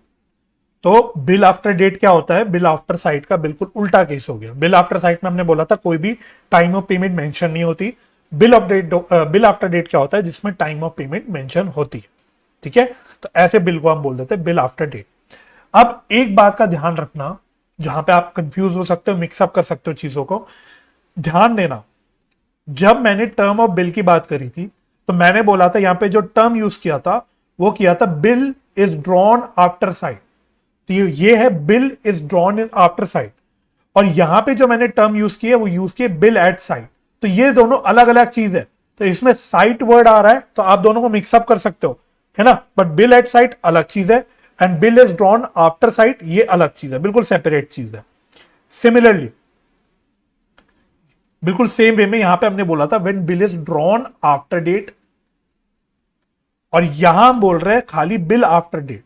तो यहां पे भी ये दोनों separate चीजें हैं, इन दोनों को आपको मिक्सअप नहीं करना, इन दोनों को मिक्सअप नहीं करना। तो आपकी सुविधा के लिए, ताकि आपको कोई कंफ्यूजन अराइज ना हो, तो मैं आपको एक छोटा सा फ्लो चार्ट बनवा देता हूं, तो आप लोग मेरे साथ साथ एक छोटा सा फ्लो चार्ट बनाना, ताकि ये कंफ्यूजन आपको कभी भी अराइज ना हो। तो आप लिखना, सिर्फ आपकी कंफ्यूजन अवॉइड करने के लिए बनवा रहा हूं ये आपको। तो बिल हमने बोला दो प्रकार के होते हैं, एक हमने बोला बिल एट साइट, और एक हमने बोला बिल आफ्टर डेट। तो बिल एट साइट हमने बोला ऐसे बिल होते हैं जिसमें पेमेंट का कोई टर्म मेंशन नहीं होता, और जब प्रेजेंट कर दिए जाते हैं तब वो पेमेंट के लिए लायबल हो जाते हैं। और बिल आफ्टर डेट में हमने बोला ऐसे बिल जिसमें कोई पेमेंट के लिए कोई टर्म टाइम दिया होता है ना, number of months, number of days, या कोई पर्टिकुलर डेट, कुछ ना कुछ दिया होता है, राइट। ये हमने बोला था। अच्छा, जब बिल ऑफ आफ्टर डेट की मैं बात करूंगा, तो यहां पे मैं कह सकता हूं कि और दो प्रकार की सेग्रीगेशन करी जा सकती है। एक बोल सकते हैं when bill is drawn after sight, और when bill is drawn after date. ठीक है, तो यहां पे दो प्रकार की सेग्रीगेशन हो सकती है। जब बिल आफ्टर डेट की बात कर रहे हैं जिसमें टाइम ऑफ पेमेंट मेंशन है, यहां पे हम कह सकते हैं when bill is drawn after site एक हो गया, जिसमें जो टाइम का जो कैलकुलेशन शुरू होती है, जो टर्म की कैलकुलेशन होती है शुरू, वो डेट ऑफ एक्सेप्टेंस से शुरू होती है। और when bill is drawn after date, यानी ऐसा बिल जिसमें जो टर्म ऑफ बिल की कैलकुलेशन होती है, जो टाइम की कैलकुलेशन होती है, वो date of drawing of bill से स्टार्ट होती है। ठीक है, तो ये आप बना लेना। तो आई होप इसको देख के आपको कभी भी इन टर्म्स पे कंफ्यूजन अराइज नहीं होगी, थोड़ा सा आप इसको बेटर वे में पिक्चराइज कर पाओगे, राइट। तो ये तो हो गई कुछ और टर्म्स, अभी हमें और भी कुछ डिस्कशंस करनी है, तो हम लोग आगे बढ़ते हैं। नेक्स्ट आप डालना सिक्स्थ कॉन्सेप्ट डालना आप। सिक्स्थ कॉन्सेप्ट की हेडिंग है calculation of due date. Calculation of due date, और इसको मार्क करो, इंपॉर्टेंट है, बहुत इंपॉर्टेंट डिस्कशन है, इसको आपको ध्यान से समझना है और लिखना भी है। ठीक है, तो इसमें छोटा सा टेबल टाइप बना लेते हैं हम लोग। तो पहले कॉलम की हेडिंग डालना केस, और नेक्स्ट कॉलम की हेडिंग डालना ड्यू डेट। तो इसमें हम बेसिकली क्या सीख रहे हैं कि ड्यू डेट की कैलकुलेशन कैसे होती है, तो इसको अच्छे से समझ लेना। इसमें फर्स्ट लिखना when bill is payable on a specific date। तो ड्यू डेट क्या होगी,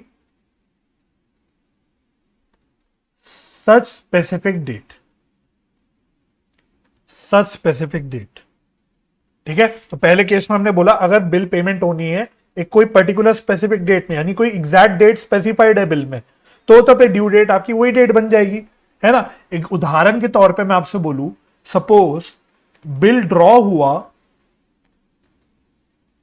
फर्स्ट, चलो कुछ भी ले लेते हैं, 11 अगस्त 2022 को, और बिल में स्पेसिफाइड है कि बिल की जो पेमेंट होनी है, जो बिल के अगेंस्ट पेमेंट होनी है, वो 2 सितंबर को होनी है।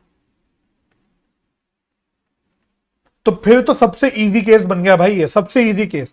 फिर तो ड्यू डेट की कोई कैलकुलेशन की बात ही नहीं। सिंपली अगर मैं आपसे बोलूंगा ड्यू डेट क्या है भाई, क्लियरली लिखा तो है बिल में 2 सितंबर को पेमेंट होनी है, तो क्लियरली आपकी ड्यू डेट बन के आ जाएगी 2 सितंबर। ठीक है, तो पहला केस आपका ये हो गया। नेक्स्ट केस लिखना, case number 2। Second case, when bill is payable, when bill is payable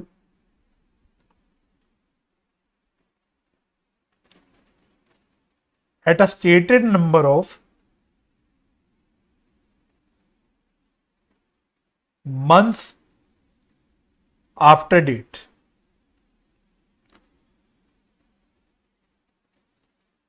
date of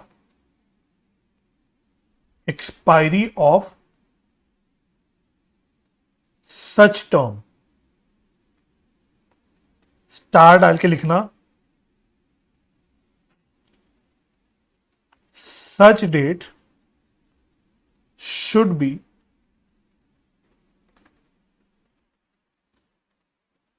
corresponding, such date should be corresponding date if no corresponding date, if no corresponding date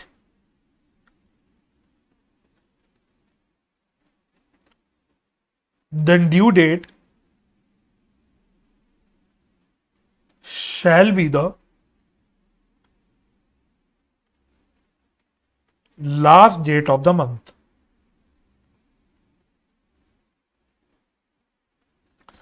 Then due date shall be the last date of the month.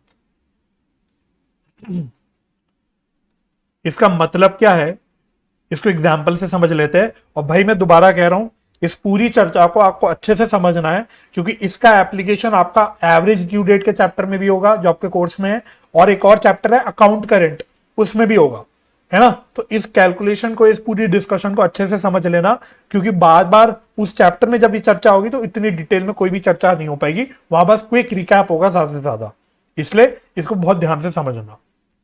उदाहरण देता हूं मैं आपको, example की help से समझते हैं इसको। तो कौन सा पेन ले, ये वाला पेन ले लेते हैं। एग्जाम्पल 1 लिखना चाहते हो आप, लिख लेना मेरे साथ साथ। सपोज डेट ऑफ बिल है, सपोज डेट ऑफ बिल है 5 अगस्त 2022, टर्म ऑफ बिल है 2 मंथ्स। तो अगर मैं आपसे बोलूं ड्यू डेट क्या होगी, ड्यू डेट क्या होगी, तो अब देखना यहां पे मैंने क्या बोला, date of expiry of such term, और जो स्टार में बात लिखी है इसको ध्यान से पढ़ना, such date should be the corresponding date, such date should be the corresponding date. तो 5 अगस्त से 2 महीने अगर आप निकालोगे तो 5 अगस्त से 5 सितंबर, 5 अक्टूबर, है ना। तो अब आपके दिमाग में कंफ्यूजन आ सकता है कि सर 2 महीने हम कब माने, क्या हम 4 अक्टूबर माने या 5 अक्टूबर माने। ये कंफ्यूजन आपके आपके दिमाग में अराइज हो सकता है। तो मैंने क्या बोला, वो such date should be the corresponding date.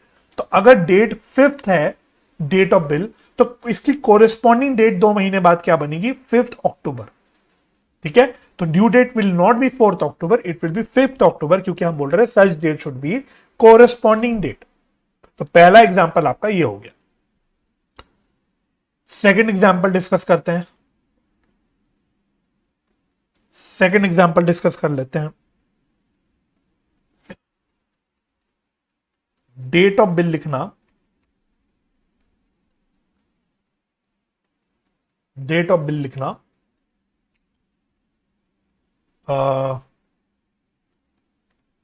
30th September 2022, 30th September 2022। Term of bill लिखना 3 मंथ्स, या इसको 30th सितंबर मत लिखना, इसको थोड़ा सा चेंज कर लेते हैं, इसको थोड़ा सा बदल लेते हैं। टर्म ऑफ बिल लिखते हैं 31 अक्टूबर, 31 अक्टूबर 2022, और टर्म ऑफ बिल 1 मंथ ही ले लेते हैं। चलो टर्म ऑफ बिल 1 मंथ ले लेते हैं, थोड़ा सा इसको मॉडिफाई कर दिया, सॉरी फॉर द कंफ्यूजन। तो डेट ऑफ बिल मैं बोल रहा हूं 31 अक्टूबर 2022 है, और टर्म ऑफ बिल मैंने बोला 1 मंथ। अब मैं आपसे पूछता हूं ड्यू डेट निकालो, ड्यू डेट निकालो, ड्यू डेट क्या होगी? तो सेम बात है, आप बोलोगे चलो हमने बात कर ली ना कोरेस्पॉन्डिंग डेट, 1 महीने बाद और सेम कोरेस्पॉन्डिंग डेट, तो उस हिसाब से आप बोलोगे कि सर सेम कोरेस्पॉन्डिंग डेट 1 महीने बाद होनी चाहिए, 31 नवंबर, 31 नवंबर 2022 होनी चाहिए, क्योंकि भाई हमने कोरेस्पॉन्डिंग डेट बोला। लेकिन क्या नवंबर में 31 दिन होते हैं? क्या 31 नवंबर कभी डेट आती है? तो ये तो आपको भी पता नहीं, नवंबर में होती 30 डेज है। तो अब देखो नीचे मैंने क्या लिखा था, if no corresponding date then due date shall be the last date of the month, due date shall be the last date of the month. तो क्योंकि कोरेस्पॉन्डिंग डेट है ही नहीं, 31 नवंबर को डेट पड़ेगी ही नहीं कभी, तो हम ड्यू डेट क्या लेंगे, नवंबर का, नवंबर महीने का लास्ट डेट। तो ड्यू डेट कितनी बन जाएगी मेरी, एक्चुअली में ड्यू डेट मेरी बन जाएगी 30th नवंबर, क्योंकि 30th November is the last date of the November month. ठीक है, तो इस पॉइंट का मतलब ये होता है। तो आई होप पहले आप ये वाली चीज भी समझ गए होंगे। चलिए नेक्स्ट केस लेके चलते हैं, case number 3। Case number 3, case number 3 में लिखना, when bill is payable, when bill is payable at a stated number of days after date, तो ड्यू डेट क्या बनेगी, डेट विच कम्स आफ्टर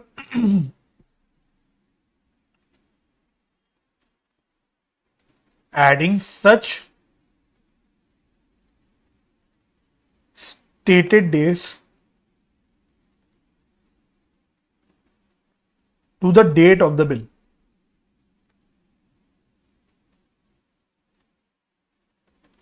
इसमें भी स्टार डाल के लिखना, date of bill is to be excluded, is to be excluded in such calculation।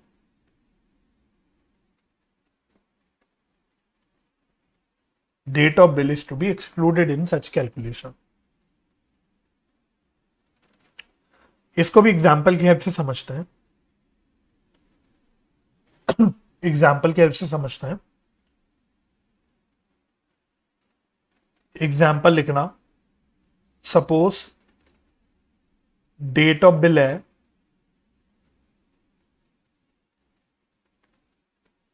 3 जुलाई 2022, और term मैंने बता दिया आपको 21 डेज, 21 डेज। अब अगर मैं आपसे पूछूं ड्यू डेट कैसे निकलेगी, तो बहुत सिंपल है, कुछ नहीं करना, इस थर्ड पे आप 21 ऐड कर दो, 3 जुलाई से आप 21 दिन ऐड कर दो, तो कितना आएगा, ये आ जाएगा 24 जुलाई। ठीक है, तो हमने बोला कि जो डेट ऑफ बिल है उसको नहीं गिनना, उसको एक्सक्लूड करना है। तो जो भी गिनना शुरू होगा 1 2 3 करके 4 जुलाई से गिनना होगा शुरू, 4 जुलाई, 5 जुलाई, 6 जुलाई, 7 जुलाई, 8 जुलाई, 9 जुलाई, इस प्रकार से आप उंगली में चाहे तो 21 दिन गिन लेना, आपके 24 जुलाई की डेट आएगी। ठीक है, तो याद क्या रखना है, जब डेज, नंबर ऑफ डेज में कैलकुलेशन करनी है, तो जो बिल का डेट है, डेट ऑफ बिल जो है उसको एक्सक्लूड करके कैलकुलेशन करनी है। तो सिंपल है, आप जो भी डेट आ रही है उसमें आप सिंपली जो नंबर ऑफ डेज दे रखे हैं उसको ऐड कर दो, तो आपकी ड्यू डेट आ जाएगी। ठीक है, चलो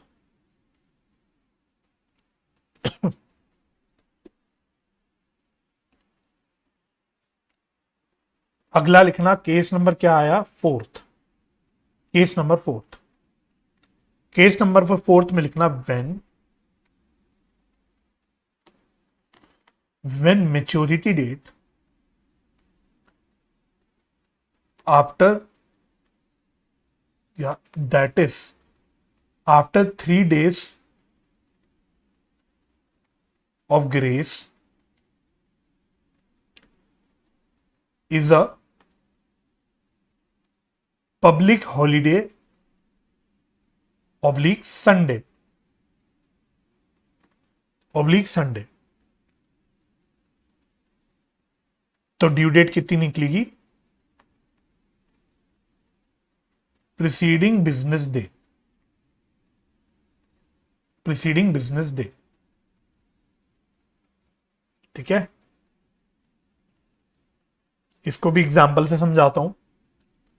1 मिनट, जरा दिमाग में एग्जाम्पल बनाना पड़ेगा। पहले आप एग्जाम्पल लिखना। सपोज डेट ऑफ बिल है सपोज डेट ऑफ बिल है, कितना ले लें, 12 जून 2022, 12 जून 2022। और टर्म ऑफ बिल मैं बोलता हूं आपको है 2 months। बताओ ड्यू डेट कितनी आएगी, या मैं बोलता हूं मेच्योरिटी डेट कितनी आएगी।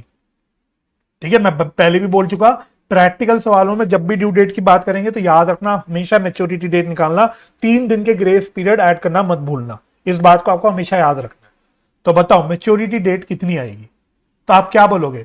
सिंपल है, पहले तो महीने है तो महीने की कैलकुलेशन हम समझ चुके। हम बोलेंगे कि मेच्योरिटी डेट कितनी आएगी, 2 महीने बाद जो भी कॉरेस्पॉन्डिंग डेट है वो आएगी।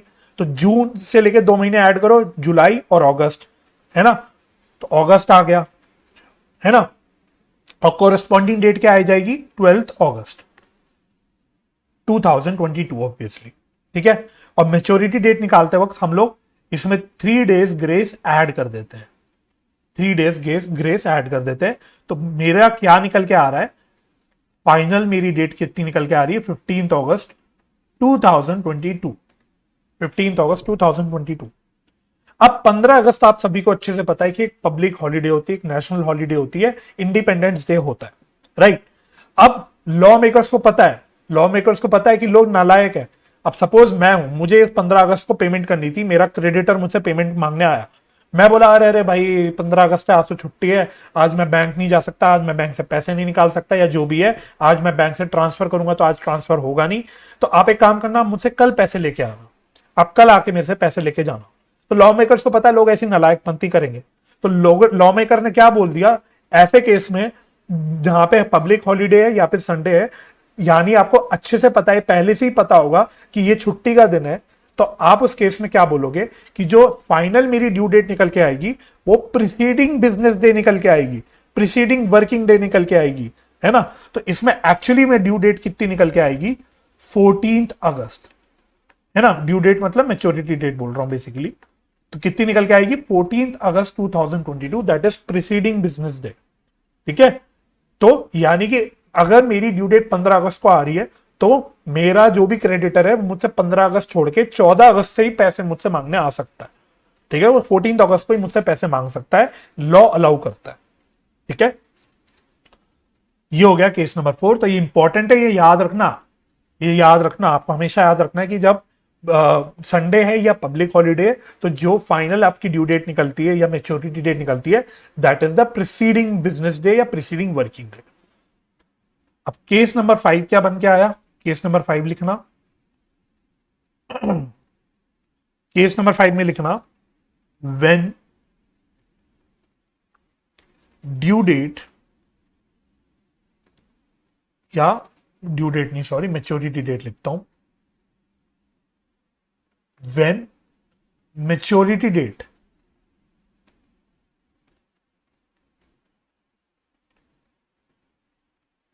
that is after 3 days of grace is an emergency oblique unforeseen holiday.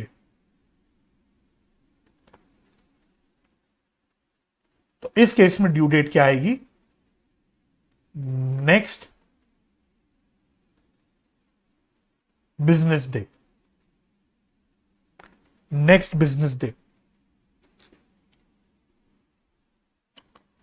या बिजनेस डे मत बोलना, इसको ऐसे नहीं लिखेंगे, इसको हम बोलेंगे next following day, next following day.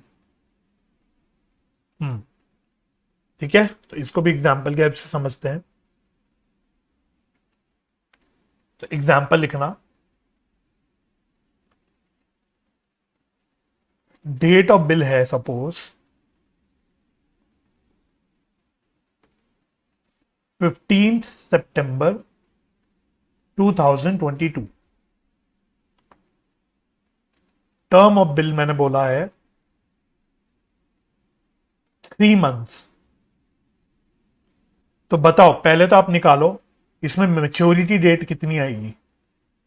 तो आप बोलोगे सितंबर से 3 महीने गिनो, अक्टूबर, नवंबर, दिसंबर, और दिसंबर का कोरेस्पॉन्डिंग डेट क्या निकल के आ जाएगा, 15 दिसंबर 2022, 15 दिसंबर 2022। अब सपोज 15 दिसंबर 2022 को सडनली गवर्नमेंट हॉलीडे अनाउंस कर देती है, कोई इमरजेंसी सिचुएशन हो जाती है, किसी वजह से गवर्नमेंट सडनली हॉलीडे अनाउंस कर देती है। तो अब उस केस में किसकी गलती है? अब 15 दिसंबर को हमको नहीं पता था, हमें पहले से नहीं पता था, हम तो मान के चल रहे थे 15 December will be a working day, लेकिन 15 दिसंबर को एक अनफोर्सीन हॉलीडे होगी, यानी ऐसी हॉलीडे जो मेरे को पता नहीं थी, या इसका इमरजेंसी हॉलीडे भी बोल सकते हो। तो अगर 15 दिसंबर एक इमरजेंसी हॉलीडे हो जाती है, अगर 15 दिसंबर एक इमरजेंसी हॉलीडे हो जाती है, तो उस केस में मेरी फाइनल नई मैच्योरिटी डेट कितनी निकल के आएगी। इस केस में हम ये नहीं बोलेंगे कि प्रीसीडिंग वर्किंग डे, पिछला दिन, क्योंकि इसमें हमें पता नहीं था कि पहले से कि 15 दिसंबर को छुट्टी होगी। तो इस केस में लॉ मेकर्स ने या लॉ ने लीनियंसी दे दी, उन्होंने बोला एक काम करना, यहां पे आप नेक्स्ट डे को मैच्योरिटी डेट मान के चलना। तो इस केस में मेरी कितनी डेट निकल के आएगी, 16 दिसंबर 2022, 16 दिसंबर 2022। तो ये सारे जो कैलकुलेशन के केसेस हैं, इसी के इर्द गिर्द आपका क्वेश्चन आता है, इससे बाहर आपका नहीं आएगा, इसी के इर्द गिर्द आपका क्वेश्चन आएगा, इससे बाहर कुछ भी आपके एग्जाम में पूछा नहीं जाएगा। तो ये सारे केसेस आपको अच्छे से पता होने चाहिए, राइट। तो आई होप इतनी सारी बातें आपको सारी समझ आ गई होंगी अच्छे से, ठीक है। तो आज का लेक्चर हम यहीं पर रोक देते हैं, यहीं तक समझते हैं, इतनी बात हम समझेंगे। इतनी बात आप लोगों को बल्कि रिवाइज करनी है before the next lecture. Next lecture onwards हम लोग अकाउंट्स पढ़ रहे हैं, तो अब बिल्स ऑफ एक्सचेंज से रिलेटेड अकाउंटिंग ट्रीटमेंट समझना शुरू करेंगे, ठीक है। लेकिन इस अकाउंटिंग ट्रीटमेंट से सारी जो भी चर्चा मैंने आज आपके साथ करी, ये भी करना बहुत जरूरी होता है, ये आपका बेस बनेगा इस चैप्टर के लिए। एंड फॉर दैट मैटर आप कह सकते हो आपका जो एवरेज ड्यू डेट चैप्टर है और अकाउंट करेंट का जो चैप्टर है, उसके लिए भी ये कहीं ना कहीं बेस बनेगा आपके, ठीक है। तो आई होप ये लेक्चर आपको समझ आया होगा, सारे जो भी डिस्कशन हमने आज करी आपको क्लियर हो गई होंगी। तो मुझे अपना टाइम देने के लिए बहुत बहुत धन्यवाद। अपना ख्याल रखिए, परिवार का ख्याल रखिए, हंसी खुशी रहिए, एक दूसरे की मदद करते रहिए और पॉजिटिव माइंडसेट से पढ़ाई करते रहिए। हम मिलते हैं नेक्स्ट लेक्चर में, तब तक के लिए bye bye and take care.